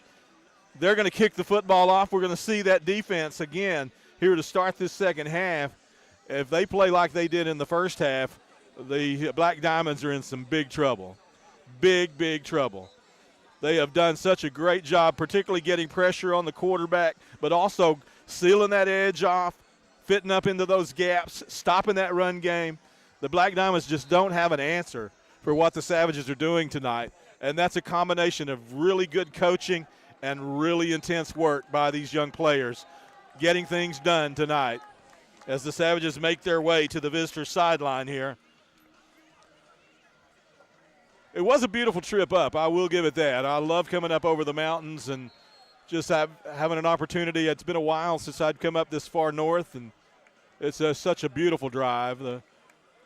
The leaves aren't quite yet starting to turn, but everything's beautiful and lush and green, and we got a good chance here to make a drive home tonight feeling pretty good as well. And we'll see if we can get that done here in this half. Savages are going to kick from right to left to start the second half. Victor's already got his tee out in the middle of the field here. Our camera, our scoreboard camera is going to have to. Oh, yeah. Good. Perfect.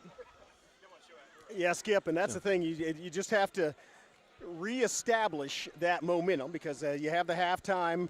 You know, it's a time when they're going to get the football. They think they can come back. They did come back against Hilldale. Of course, they gave up a couple of easy touchdowns to Hilldale, but came back and won that game, and that's probably what they were talking about. Like, we've done this before. We did it last week. You know, we need to come back and win this football game. Broken Bow's job is to not let them do that. Hit them in the mouth right off the bat, get a 3-and-out or create another turnover and go stick the ball in the end zone and say, no, we're still in charge. We talked about Brandon Tyler having 191 wins in his career. I just wonder what kind of halftime speech he made. Because this is, He only has 31 losses, so I'm sure he wasn't in the locker room with a 3-touchdown deficit very many times in his career. No, and that's interesting. Of course, he, as a Savage fan should be aware, but Coach Mav played his high school football at Pensacola, as did Hammer too, right, or somewhere around. No, Derek Hammer played at Tahlequah Sequoia. Okay, Tahlequah Sequoia, so around this area. So yeah. this is kind of the area that they are used to being in as part of Oklahoma. And so two head coaches from the same type of Coach Jackson. Coach Jackson's from Pauls Valley, Oklahoma. As is Dustin LaSalle, our head junior high coach. Well, Dustin LaSalle was a state champion wrestler at Pauls Valley.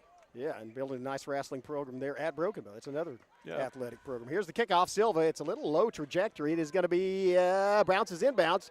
It's going to be Hill, and he is collapsed upon. Great coverage as he gets past one Savage defender, but not two more. It looks like Cole Patrick, Shomo, and Cole Patrick. I think Cole Patrick's the one that brought the hat there at the end. That was a really good stop. I heard it through my headphones, and it sounded nice and loud. It stops him. Decent field position, but not great field position at the 31-yard line. See who we've got on the field. We've got Ginn and Porter in the middle. So we got the same four up front. From left to right, Cupid, Ginn, Porter, and Allen. You got the Mike backer there is Quinlan Bailey and Rocky Baker at the other back. Off tackle. He's got room outside. It's off, and he's taken down at the 40, just short of the first down. Good open field tackle by Cole Patrick again. By Cole Patrick, but not before he gets almost enough to get the first down. It's going to be second and short. Second and a little more than a yard here. Savage defense here needing to tighten up here in the second half as we're just underway. And that puts them on the opposite side. They also watch the hard count. They may try to get it the easy way with the hard count. They have the younger Hill in the background, and now they're going to send a man in motion. It's going to be a toss sweep to this side, looking for Roddy Room. He's taken down in the backfield, and that is another great play by Jacob Champagne. Yeah, they ran that little orbit motion, Chris, where you bring the motion man behind the pistol back. They took the toss to him, but Champagne stayed right at home, made the good solo open field tackle, and now they've got third down and short. Let's call it 3rd and 2. That's a tackle for loss by Champagne, and this is kind of a must-get down for the Black Diamonds. Here's Harris. Takes the ball. Keeper by Harris has running room. He gets more than the first down all the way across midfield, and that's going to move the chains and giving the ball in Savage territory. That was just a quarterback keeper all the way. Yeah, you got a safety and an outside linebacker having to make the tackle there. That means they did a good job blocking up front to get the Savages off balance, make some space for the quarterback. And that was a designed quarterback delay there, for he was going to carry the ball the whole way. So Savages getting a couple of tackles for loss, but still giving up the first down. Actually, the ball's not in Savage territory, right at the 50. 1st and 10. Here's a handoff, and he is hit in the backfield by Champagne once again. Bailey also combines to make a tackle right at the line of scrimmage. Champagne made contact in the backfield. Champagne comes off, and Nocum goes in here on 2nd and long. Short gain, about a yard on that carry. Yeah, I think Champagne may have been rattled as he comes off on the sideline. So I hope he's okay. Maybe a stinger or something like that because he made hard contact back there. It turns out to be a gain of 1, brings up 2nd and 9. Here's Harris with Oft in the backfield. Throws it out in the flat, and it's going to be caught. Nope. Yeah, it was caught. Well, the ball was caught. I thought he was going to be caught at the line of scrimmage, but made a move and went up the sideline for a gain of about 6. That's going to bring up 3rd and 3. No, let's call it a gain of 5. Yeah. Brings up 3rd and 4. 3rd and a long 4. So the ball was right at midfield. The line to gain is the 40-yard line of Broken Bow. They're probably in 4-down territory. They're in that no man's land. So 2 plays to make it. Savages don't need to get up a big play. It'd be nice to get a sack or a tackle for loss here. Here's some more. Orbit motion again. And this handoff off going back the other way. Got to get open field tackle. He gets the first down and then is taken down by Cole Patrick, but not before moving the chains once again. And they pulled that inside guard out and blocked the outside containment. Made a little space for that running back. Faked that pitch, so they set the play up earlier with that orbit toss. This time they turned and hand it, go inside, and they got a good gain on the play. It's a good job. It's a good misdirection play, but it is a little bit of gamble because one of the Savages stays home. You hit him right in the mouth as soon as he gets the ball. And so Savages, again, they are gambling. Let's see if it works out for them or works out for Broken Bow. 1st and 10. Harris in the backfield, again with Oft. Takes the snap, handoff, off, makes the bounce outside, pursued, and Cupid just misses him. Watch out, he's got a path to the end zone, and he's going to score a touchdown. Well, that's what they wanted to do. Sallisaw. That was a must possession for them. Think about it. They come in out of halftime. They're down 3 touchdowns. They have every incentive to move down the field to get back in this football game. the only chance they have is to go down and get a touchdown. The Savages playing a little too loose on defense that time and then letting the edge get away from them and off showing good speed up that sideline. Yeah, he is a fast runner. Once he gets his legs under him, he can accelerate and take off. Plus, he's a smaller back. Kyler Cupid didn't really have a shot at him, had to try to catch him, and that's not somebody he can catch. Well, the score puts the Black Diamonds down by 15 here to get the extra point. Off to the holder. Yeah, good snap. The ball's almost blocked, but not quite. Splits the uprights, and that's going to be good. Makes it a 28-14 ball game. Let's take a break. Well, the Black Diamonds come out of the locker room and score on their first possession of the second half. They're back in this ball game. Savages need to take it and put it in the end zone. It's 28-14 here early in the second half. We'll be back after this message. You're watching Brookabo Savage Football on the Brookabo Network. When I share my story, it's about more than solving the mysteries of our solar system.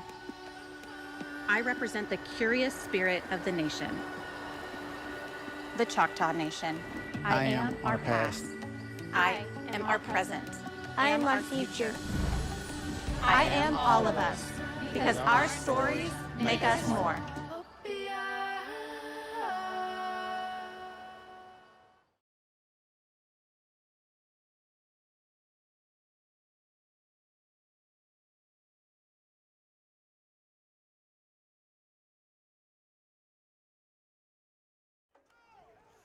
And welcome back. Perry F. Lattimore Stadium, Sallisaw, Oklahoma. 28-14, the Savages lead the Black Diamonds. Black Diamonds taking the opening possession of the second half, moving downfield and getting a long touchdown run from Brock Oft to get back in this football game, down by just 14 points now. But we'll see the Savage offense for the first time in the second half. Yeah, and Savages, keep in mind last time, well, maybe not last kickoff, but the kickoff before that, we had that nice return by Champagne. And this one's going to be returnable as well. Actually, a good decision to fair catch it by Brannon, as that was already at the 40-yard line. So Savages with great field position, 60 yards from the goal line to go and score on their first possession of this second half. Yeah, I love the way these guys look at the referee with just begging. I mean, with their hands. Talk about Sallisaw players. Yeah, absolutely. Yeah. Like, come on. It's almost on every play. So, Savage offense in the huddle. We'll see who they come out with, which personnel package. So it's going to be the big package with Quinlan Bailey in the backfield, Braden Williams in the slot. Tina Harrow and Hall are split out. Brandon split wide to the wide side of the field. Yeah, and Williams in the slot. Here's the snap. Here's a handoff. Bailey looking for running room up the middle, following out. Wow, Bailey pops out.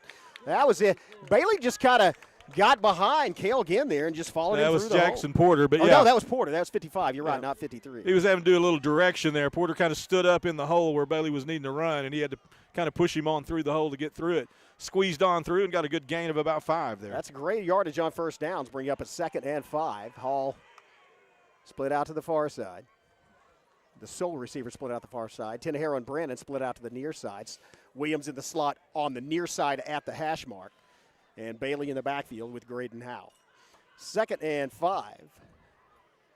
As Howell takes the snap, hands to Bailey again. Bailey looking, he's grabbed around the neck. Yeah. I think that's an illegal tackle, but I got to call it.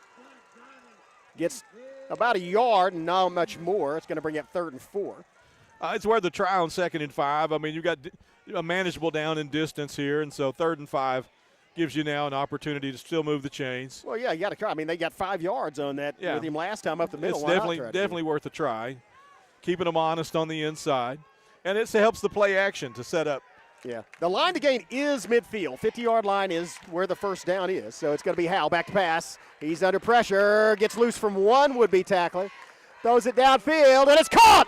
Watch out, it's Hall. Hall Dejan. to the 40. Hall Go, to the Dejan. 35. Hall to the 20.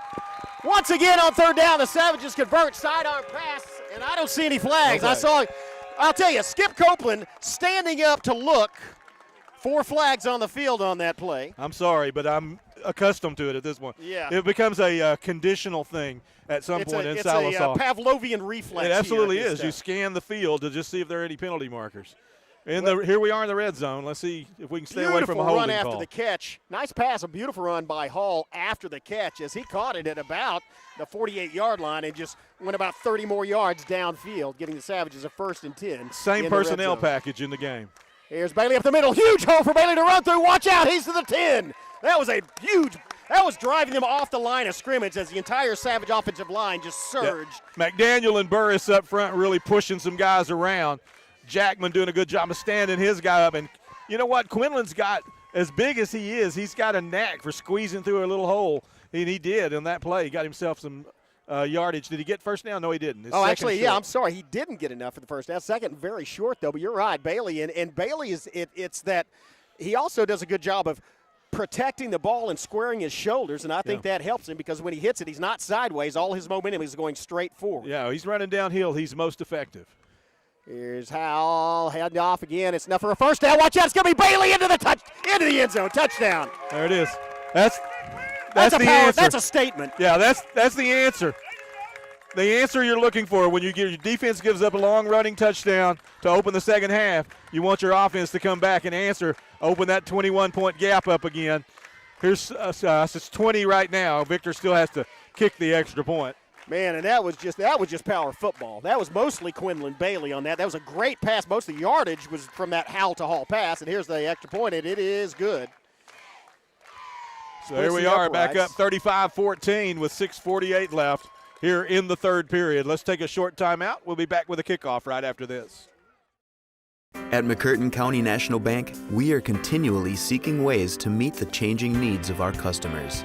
We offer a full range of services such as free checking, online and mobile banking, as well as great rates on cabin and construction loans.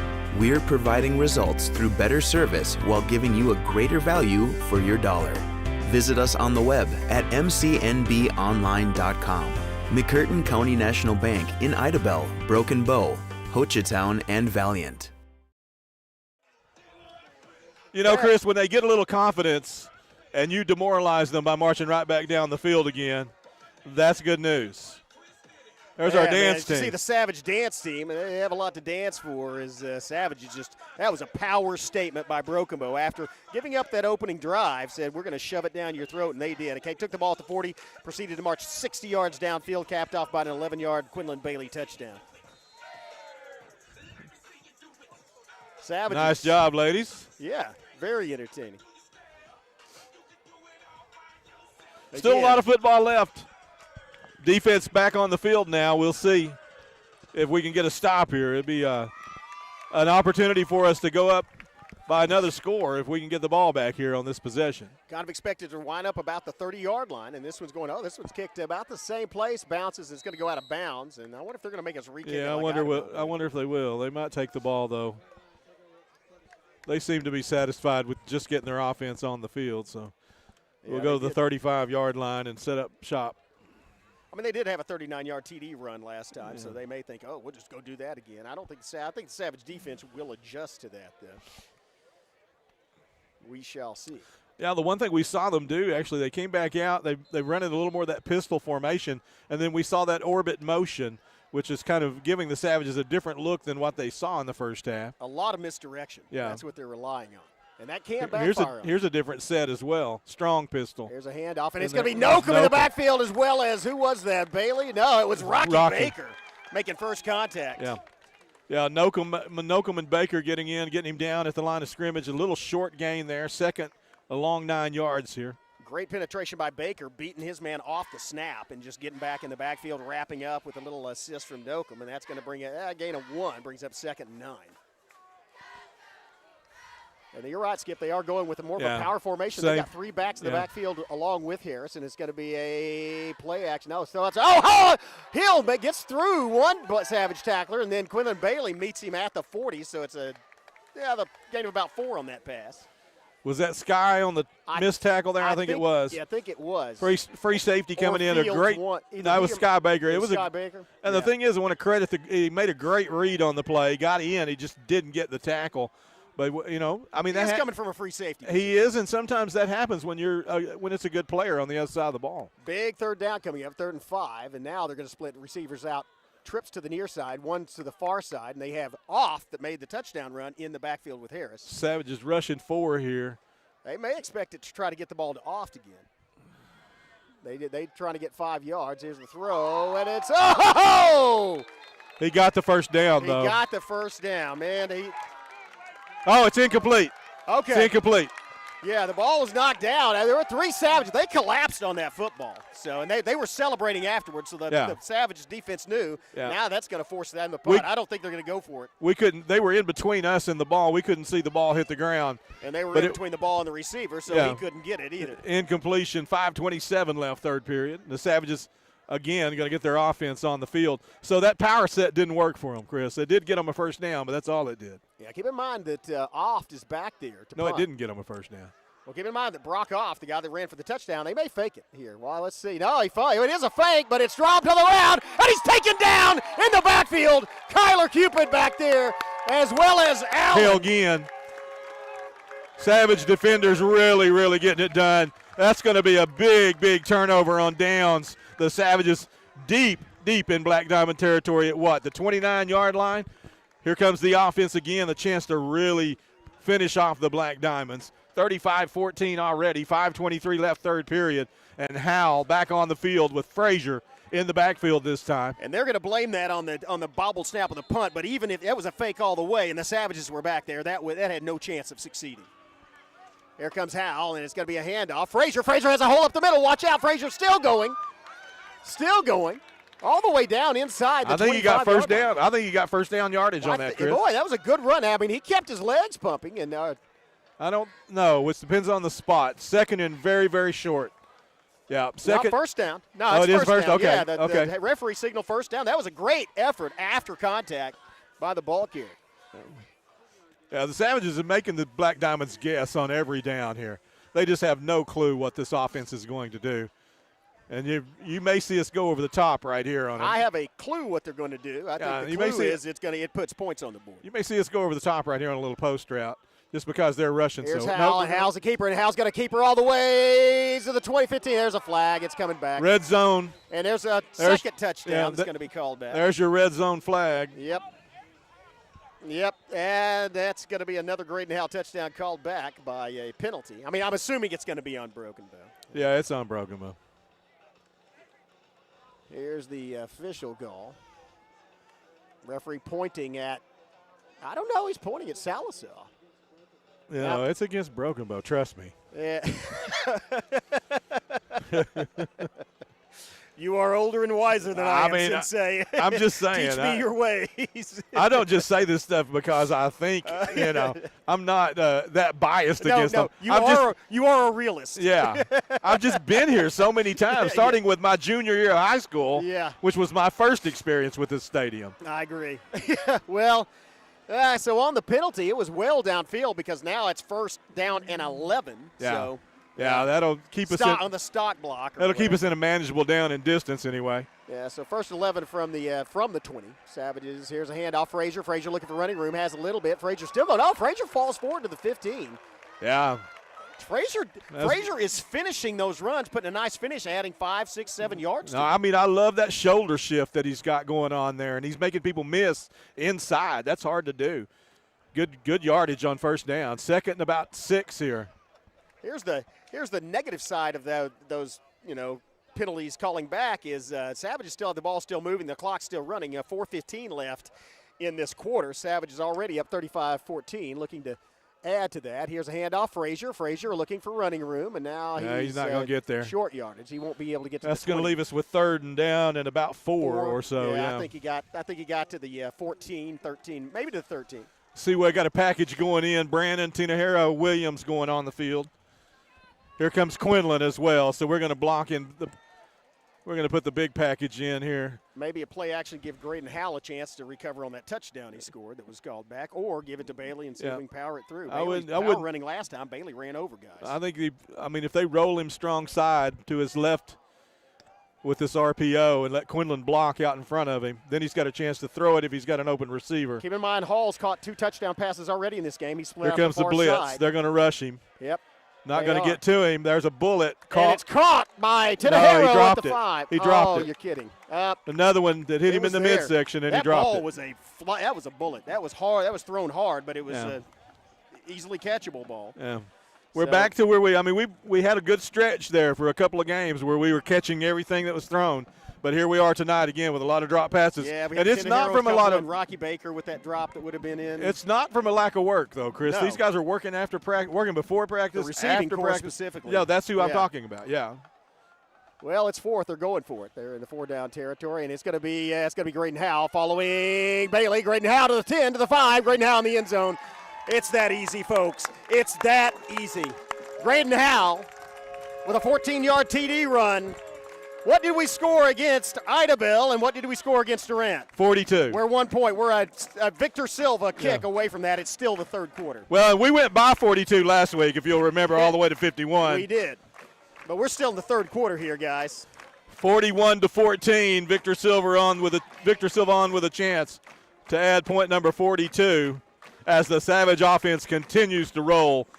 Another 4th down conversion, and that's through the uprights. 42-14. Savages are very, very efficient on 4th down. Let's take a timeout. We'll be back with the kickoff in just a moment. This is Savage football.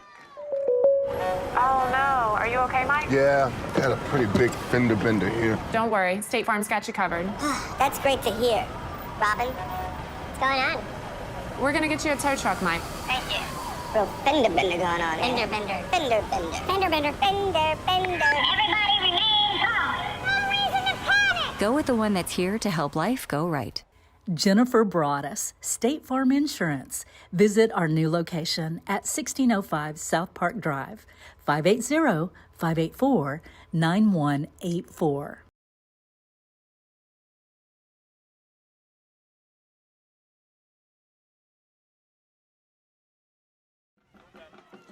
Welcome back. Brokobo Savages blowing out the Black Diamonds here on their homecoming night. 42-14, still 3:12 left to play in the 3rd quarter, and Savages getting it done multiple ways. Graydon Howe with his 3rd touchdown run. He's also had 2 touchdown passes to DeJohn Hall. Add one run by Quinlan Bailey, and the Savages lead 42-14. Watch out, get the coverage, and they do. Nice open field tackle. That's Maverick Soto, I believe. Yeah, that is. Good job by Soto out there. And he's getting congratulated by his teammates. That's going to give, once again, gives the Black Diamonds good but not great field position at the 40-yard line, and they're going to take the ball 1st and 10. But they have a long way to go. They trail the Savages by 28 points here in the 3rd quarter. Looking at the time left, they may start throwing the football here and it out a little. I don't think they have any choice. I mean, they're losing in a big way on their homecoming night. They do have Hill in there as a slot back. No, that's going to be as an extra blocker, and they're going to throw it out in the flat.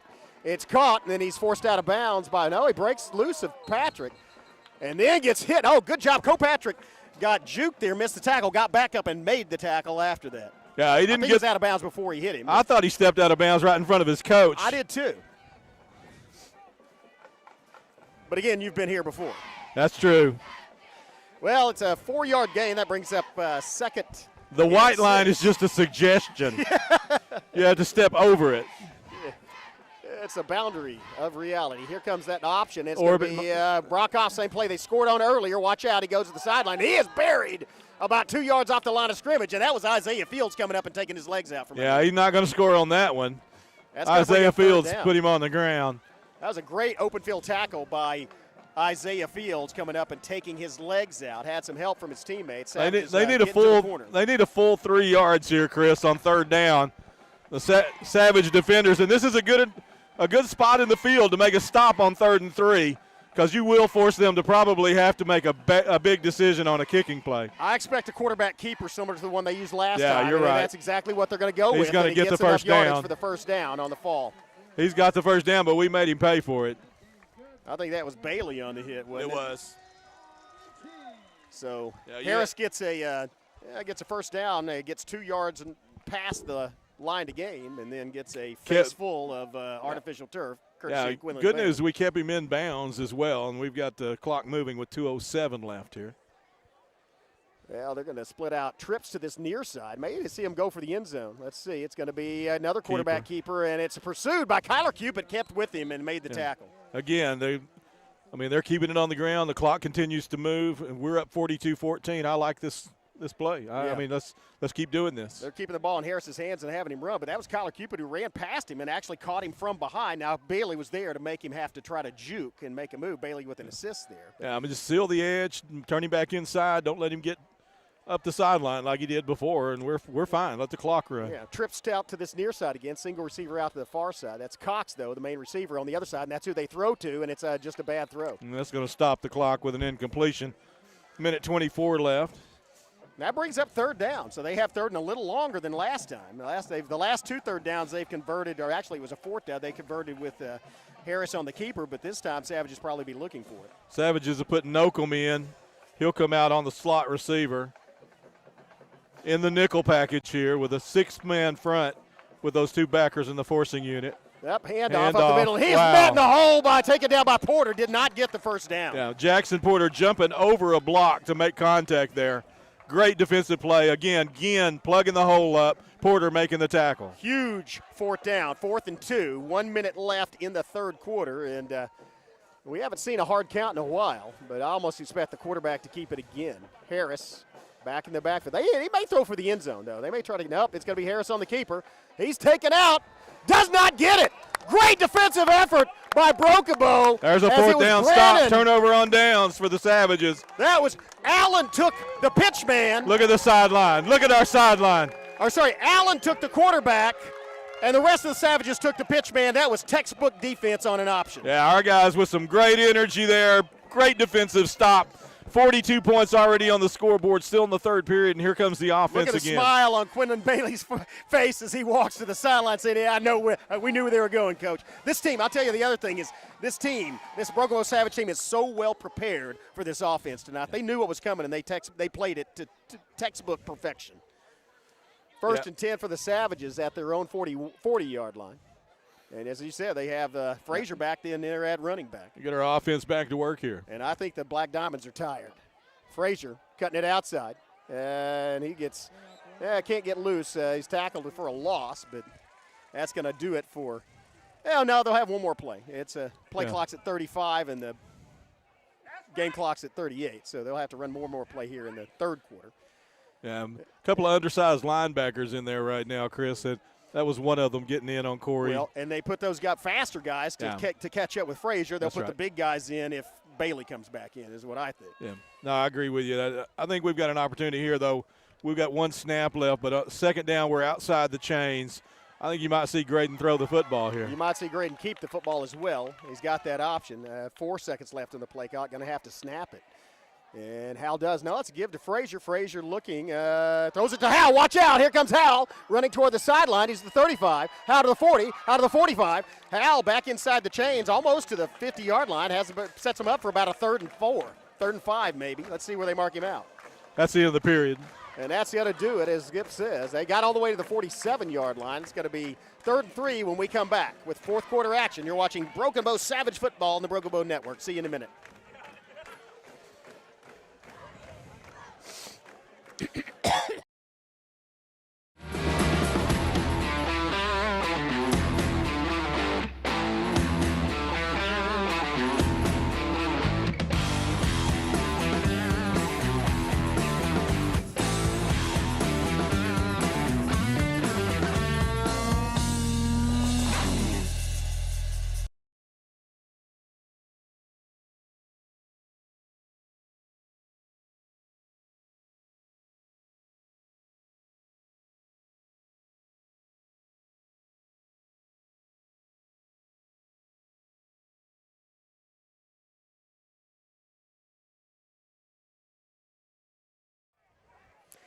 Well, 12 minutes left. Savages with a 42-14 lead and the football, facing a 3rd and 7. Hey, Chris Chandler here with Skip Copeland, Jonathan Callaway, our producer tonight, Wes Jeans on the main cam. And we're seeing a great performance by this Savage football team as they're back inside the chain. I said 3rd. I'm sorry, we're going the other way. It's 3rd and 4 as Hal got to the 47. Ada Cougars. More like a 3rd and 3. They got Bailey back in the backfield, Skip, and Rocky Baker in at the slot. Power football. Ada Cougars in front of the Poto Pirates 19-7 now, Chris. There you go. Snap to Howell. It's going to be a keeper to Howell. Has Bailey leading the block. Howell gets the first down and more. Watch out. Howell to the 45, 40, 35, 30. Howell, one man to beat. Howell to the corner. 10, 5. Graydon Howell goes 53 yards for a touchdown on 3rd and 3. Man, how about that? Look at that blocking out front of him, Chris. That is Graydon Howell's 4th rushing touchdown of the night. He also has 2 passing touchdowns. You talk about blowing some people up out there on that edge. He broke that free because of some great blocking. But, boy, when Graydon gets loose, he is so dangerous. They sent Quinlan Bailey out as a lead blocker on that play, and he made a great cut off the block. Yeah, I think it might have been Brandon that got a block out there in the open field as well. Bailey shook himself up a little bit on that play. He did. He shook. The kick is good. Yeah. 49-14. Quinlan hurt himself, but he hurt the defender worse. That was a massive block. Wow. Well, early, 13 seconds into the 4th quarter, the Savages put yet another touchdown on the board, 49-14. Brokobo running away with it here on homecoming night in Sallisaw. Yeah, we saw the news chopper come in with the one of the local news stations come in on the chopper tonight. They got here just in time to watch this homecoming blowout. Oh, yeah, that's the longest run tonight by Howell. 53. Well, by any player. That's a 53-yard touchdown. The longest run that wasn't called back by a penalty. That's a good point. Man, that is just incredible. Incredible. Savages scored, again, 7 touchdowns tonight. 7 touchdowns in just in 13 seconds over 3 quarters. The Whiteheads, 6 of them have involved Graydon Howell. 4 rushing touchdowns, 2 passes to Hall, and then that 1 run by Quinlan Bailey. The Whiteheads over on the Sallisaw sideline saying, "I'm sorry, Coach, I can't help you anymore. I mean, this has got out of hand. Yeah, this is beyond our control. Yeah, we can't help you." Savages getting it done. Wow, what a great! They were prepared for this football game, Skip. But you do preparation. There's preparation, and then there is execution. They have executed tonight. Fantastic night to be a Savage. Yeah, this homecoming crowd beginning to thin out on the Sallisaw side, but nobody has left from the Brokobo side, and we've got a 3-hour drive in front of us. Here's the kick, and this one's gonna land a little farther back. It is returnable, and it is. I think it was fair caught, actually. There goes Bailey back out on the field, so he got his breath back, and he's ready to bruise somebody else. That is a guy we've known this from the first game we watched him against McAllister as a sophomore. But Quinlan Bailey loves contact. Chris, you could take Quinlan and put him in any decade, and he's going to be a great football player. Doesn't matter what style of football you're playing. He's a Dick Butkus type guy. I think of your other great linebackers. Mike Singletary. Yeah. Just a nose for the football and loves to hit. There we go. Great job by that's Captain Brown. Or no, that's Brown. That's Jimmy Brown. That's Jimmy Brown in there getting some legs of the ball carrier, beat his block, shoved his guy back in the backfield, and then he fell down and swept the leg.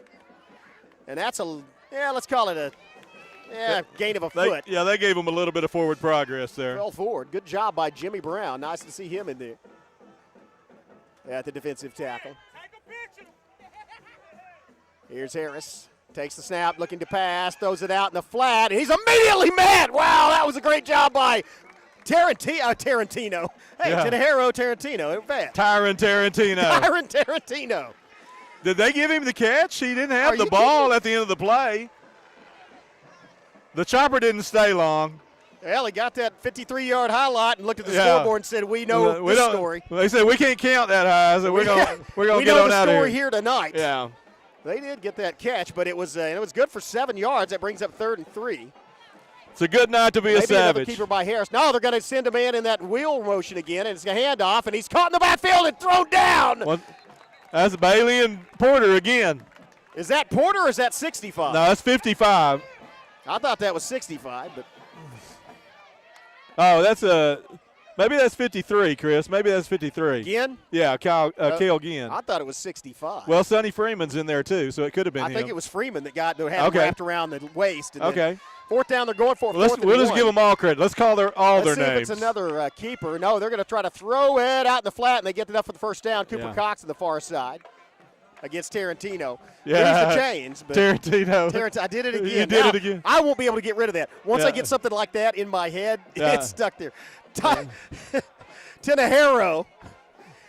I'm sorry, Ty. Everybody in school is going to watch this is going to be calling him Tarantino. Tarantino. Yeah, they've gone to. He and Bailey combined are Quinlan Tarantino. Yeah, I got to admit, I like that orbit motion. It's distracting. It is, and it gives you something else to have to worry about. And here's a handoff to the far side, and just lowers his shoulder. And that's his power. That's just power right there. Yep. They got it into our territory now. He does go down in bounds, continues the clock running, and picks up 5-6 yards. So let's call it 2nd and 4. I'm sorry. I said that was. I said that was Harris. That's actually Adams in at quarterback for the Black Diamonds, number 18. Okay. I think it's Adams.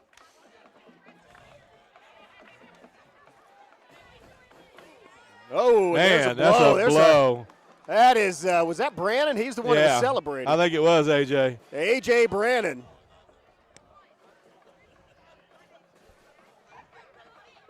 Yeah, they're having some fun right now. This is Savage football, ladies and gentlemen. That's going to be 3rd and 5 from the Brookville 45, and they've got the power package in. Adams at quarterback.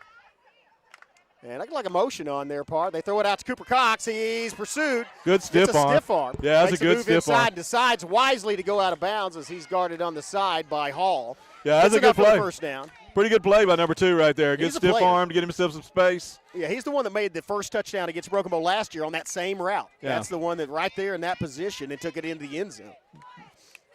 Did he catch the big touchdown, early touchdown tonight? Was that him? I don't remember who scored that touchdown. I think it was Cooper Cox. Yeah, that gives another 1st and 10. The Black Diamonds. Adams rolling out to the far side. Adams scrambling. Adams looks like he has some speed, directing people downfield, may run it. And now he gets forced out of. Let go of him. Good job. Yeah, that's Bailey fighting off the block, getting him out of bounds. Yep. Really terrific. Right at the line of scrimmage, he gained a yard after all that running. And Adams looks like he has more speed than Harris laterally, but that's not helping. That's not going to help him outrun Bailey. Gain of a foot brings up 2nd and officially 9 yards. Savage fans having a homecoming party tonight in the visitors' bleachers.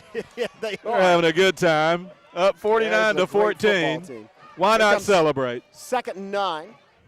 Back to pass. Looks like Adams is going to air it out across the middle. That was good coverage by Tenehero.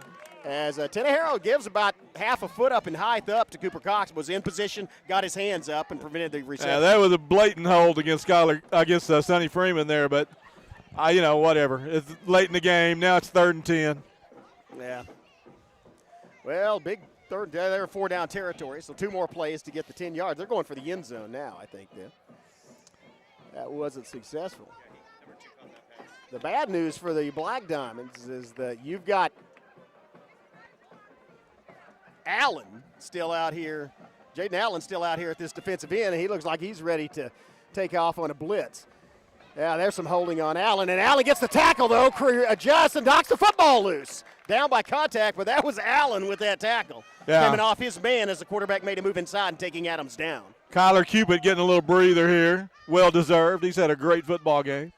Man, I think about every man on that field has had a great football game for Broken Bow tonight. A couple of little lapses, but those guys have really played well tonight. Stillwell coming to town next week. I'm sure they're going to enjoy watching this tape, thinking how are we going to handle these guys. It is scary. Well, clock's kicking down to 8 minutes left, and it is 4th down. Savages need to hold here, keep them from getting past the 30-yard line. Send a man in motion, and then he turns up before the snap, throw it downfield, look for the ball. That's a touchdown. No, drop. That was a pass to Cox, and he knew he had it. When I saw it, Luis, and saw where he was, if he had pulled it in, it would have been a touchdown, but it's dropped. And as a result, Broken Bow gets the turnover on down. Savage is in good field position. Yeah, I think we may get to see Skelton out there throwing the football. I think you might be right. And one thing to note, Chris, and I hear some guys here next to us talking about it as well, is that orbit motion. One thing that you got to be cautious of is you cannot go in motion towards the line of scrimmage, and that's what they did. That is what they did. I saw the snap. I said, that's going towards the line of scrimmage. He turned it up before the snap, but oh well, whatever. Yeah, I mean, And we it got, is Skelton yes, out Blake at quarterback. Skelton. I'm gonna get Blake a pass right here. Everybody, let's just focus in here. We're gonna get Blake a pass, a varsity pass here Is that tonight. Cole Patrick in the backfield with I believe him? it might is, be, and yeah. He's got a run up the middle. Watch out, Patrick breaks through. Patrick still going. Look at Cole. Patrick keeps fighting pumping through. his legs That's about 6 yards after contact. 8 yards on the carry. What a It's- wonderful play And that 6 time. of it came with a black diamond wrapped around his shoulders. Cole Patrick did not give up. Man, that's a great run on first down. Brings Yeah. up 2nd and 3. They spotted him back. I thought he got. I thought fell he had forward. progress to the 47. He did, but yeah. you know, nice run by Patrick. Tough run by Patrick. We've got Porter and Burris, McDaniel. There's Cupid back in on offense, so he just took a breather on the defensive side that time. So this is fun when you're the backup freshman quarterback and you get to play behind the varsity O-line. Yeah, they've got Nolcomb on the other side. It's Patrick again. Watch out. Here comes Patrick. Patrick through the middle of the field. Patrick to the 30. Patrick to the 25. Cole Patrick down to about the 20-yard line. Cole Patrick on 2 carries has about 45, 50 yards of rushing offense. So I tell you, what a great run by that young man. Man, he has solid muscle, too. we're going to have to check the bleachers underneath us because their stuff has fallen every time I stand up. I have no idea what's going through the cracks here, but we'll go down there and check. I'll tell you what's going through the cracks in their defense is Yeah, Cole Patrick. that's new. Number 22 went through the crack of the defense. Tremendous run. Another first down for Broken Bow. Once again, Skelton. Probably the Takes keys snap, to the handoff Suburban. Once again, and it's Patrick, and he's met at the line of scrimmage this time, or actually behind it, as they take him down. Third time's not a charm for him, but does keep. Oh, I have to. This is another thing. Again, just like Hal, Skelton, very intelligent young man with a very intelligent coach. They are milking the clock. They're snapping the ball when there's 3-4 seconds left on the play clock. They know what they're doing here in the fourth quarter. 6 minutes. Let it run down. Man, this is a beatdown, Skip. It is. This is a beatdown of the Black Diamonds on their home field. So Yeah, just came it out is. and whipped them tonight. 5:47 and ticking. Broco up by 35 points. Broco up by 5 touchdowns. Savages are going to 49 to 14. Savages are going to take their first time out here of the second half. Yeah, let's take one as well. Have a word from our sponsors and be back for the last 5:42 of this ball game. You're watching Brocobo Savage Football on the Brocobo Network. See you in 30. Oh no, are you okay, Mike? Yeah, got a pretty big fender bender here. Don't worry, State Farm's got you covered. That's great to hear. Robin, what's going on? We're gonna get you a tow truck, Mike. Thank you. Real fender bender going on. Fender bender. Fender bender. Fender bender. Fender bender. Everybody remain calm. No reason to panic. Go with the one that's here to help life go right. Jennifer Broadus, State Farm Insurance. Visit our new location at 1605 South Park Drive, 580-584-9184. Yeah, the Brocobo Savage offense. Looking at 2nd and 10. See if Blake gets let's see if Blake gets to throw it Cole once. Patrick in at the running back. Patrick through the middle. Patrick to the 10. Patrick spins off one defender. Patrick down to the 1-yard line. Very close to the end zone. Man. Cole Patrick has almost 70 yards on 4 carries. Cole is giving it to him. I'll tell you, by the way, Graydon Howell has 83 yards just on touchdown carries. He's run 4 times. 4 of the 4 touchdown runs equal 83 yards. Savages amassing a whopping total on offense tonight. Let's see if we can get some power football and punch this in the end zone right And here. the clock keeps ticking. 5:12 on the game clock. 13 seconds on the play clock. Skelton with Patrick. Looking to, and the play clock's down again to 5, 4, 3. Great execution. Snaps it with 2. It's Patrick in the end zone. Touchdown. Oh, Are come you on, kidding ref. me? He's How in does the he end not zone. score when he falls in the end zone? You know what? It's 1st and goal. They're just letting the clock letting run. the clock run, so okay. I don't understand how you can. Well, they're just delaying the inevitable. You fall into the end zone, though. I mean, you broke the plane. Yeah. Well. Cap getting the sprint off the field there. Well, the clock ticks down under 4:30, and the play clock's at 13. And Savages have 2nd and goal from technically the 1. It's more like the 1-inch line. Same backfield. Probably the same play. They hand it to Kilpatrick. He goes again, and does he get in this time? I don't think he actually did get in that time. No, that time I don't think he got in. That time he didn't get in, but again, it makes it 3rd and 1, and Yeah. it's just going to take more time off the clock. So if you wanted to run out the clock, which the Savages do, this is actually the ideal scenario to do it. It absolutely is. I'll tell you what I would like to see. But Kilpatrick deserves a touchdown. I mean, he Yeah, fell across. that's what I was going to say. What I'd like to see is him go all the way to 4th down, let the clock run down, then let Cole punch it in, get him a touchdown. Yeah. And again, brilliant execution. Look here, the play clock hadn't even started yet. Well, the game clock continues to run, so that's now it has. So Savages are going to just let this clock run. they do have Williams in there. They have put Williams in at the slot, and so maybe they're going to put him as a power back. Savages may let it run down and then call timeout. No, I think they are going to snap it. They've got. It's just 3rd down, 3rd and goal. Same formation. Here's the snap, and they fake it. Now they have Patrick in the end zone. Cole Patrick on his 7th carry finds pay dirt, and the Savages hung a half 100 on the Black Diamonds on homecoming. Happy homecoming. Hang a half 100 on homecoming. How about that? We're gonna get our 3rd homecoming win of the year. We are. Our homecoming, and then Durant's and Sallisaw's. Cole Patrick plunges over from 1 yard out, makes it 55. I'm hoping Ada scheduled us for homecoming too. Well, that will be senior night, but it's the last game of the season there you would assume. And here's the kick. It is up, and it splits the uprights and is good. 56-14. Man, the Savages putting on a clinic. Oh, they are. Offensively and defensively. Yeah. We talked about this. We're going to stay right here. Yeah, let's do. And talk about the Savage football team. We talked about it earlier, Skip, maybe not on the broadcast tonight, but how the Savage offense and defense have been trending in the right directions. The first game, we keep scoring more points each week. We do. We have scored, I believe, 26, 42, 42, 51, and now 56. Right. We keep going up. Right. And we did have the opponents kept going down. Of course, Sallisaw a much better team than Glenpool, but they've only scored 14 tonight here on their own field. Right. Yeah, it's a tremendous offensive output, but really my hat's off to this defense. Playing so well, giving our offense the ball in great field position.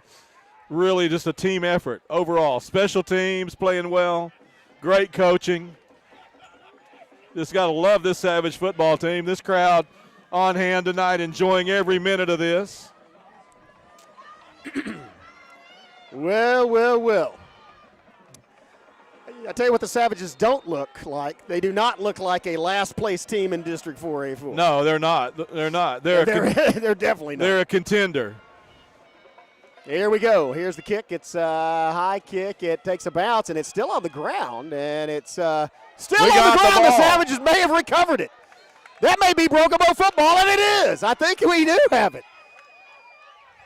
The Savages have recovered the football at the 24-yard line. That was just a complete mental mistake by Sallisaw. They just let the ball fall and roll there dead. And there goes the Sallisaw crowd exiting the stadium quickly.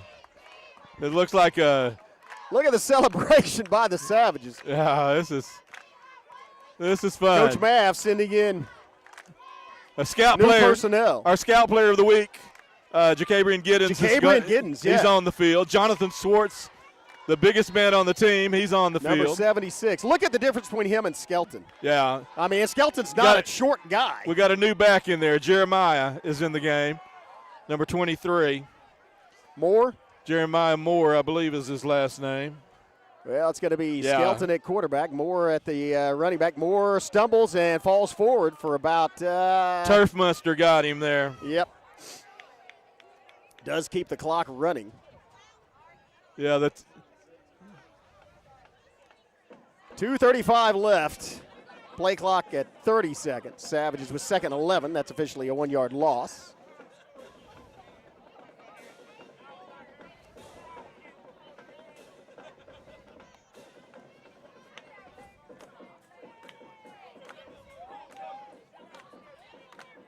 And now up the line, 10 seconds left on the play clock.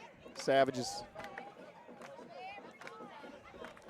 Handoff, it's Moore looking for running room to the near side. It's going to the and doesn't really find it. He's met deep in the backfield. Just stay in bounds to go down. Just stay in bounds. That's is the smart. most important thing.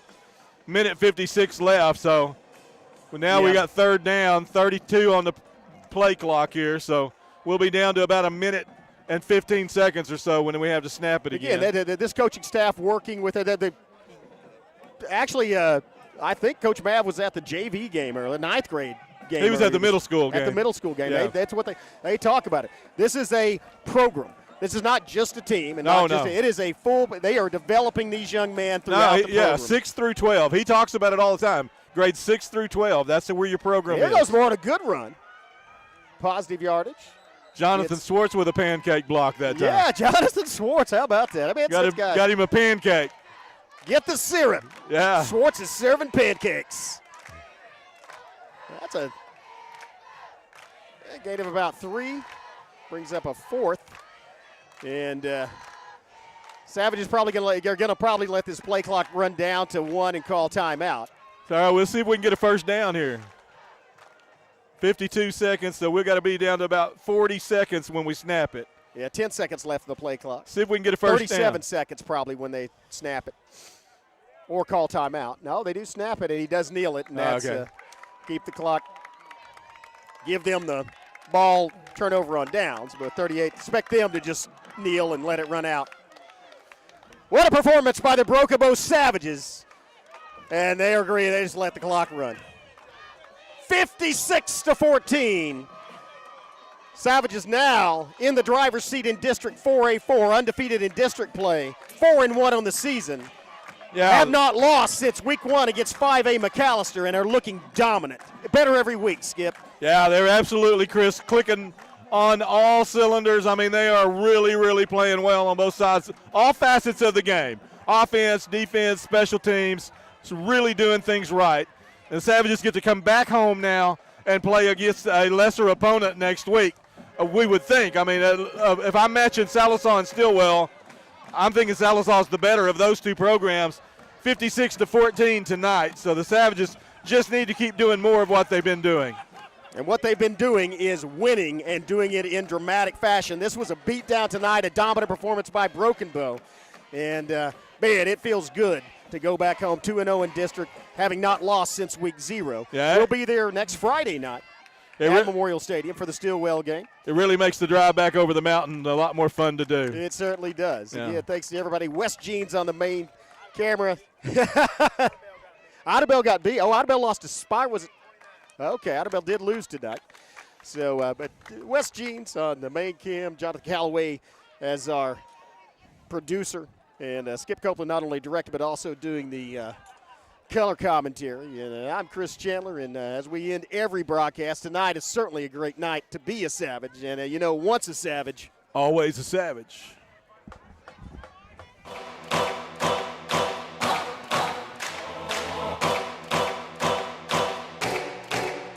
This is my time, I'm on the rise, can't hold me down, I'm too fly. This is my time, ready to shine, brighter than all of the lights. Cause when it's game time, seconds away and the game's on the line, there ain't no doubt in my mind. Beating the buzzer like, this is my time, this is my moment. You better bet that I'm on it. Ready and set, I'ma own it. Blasted to 10, then keep going. There ain't no coasting, I never settled on play. Putting the kettle to flame.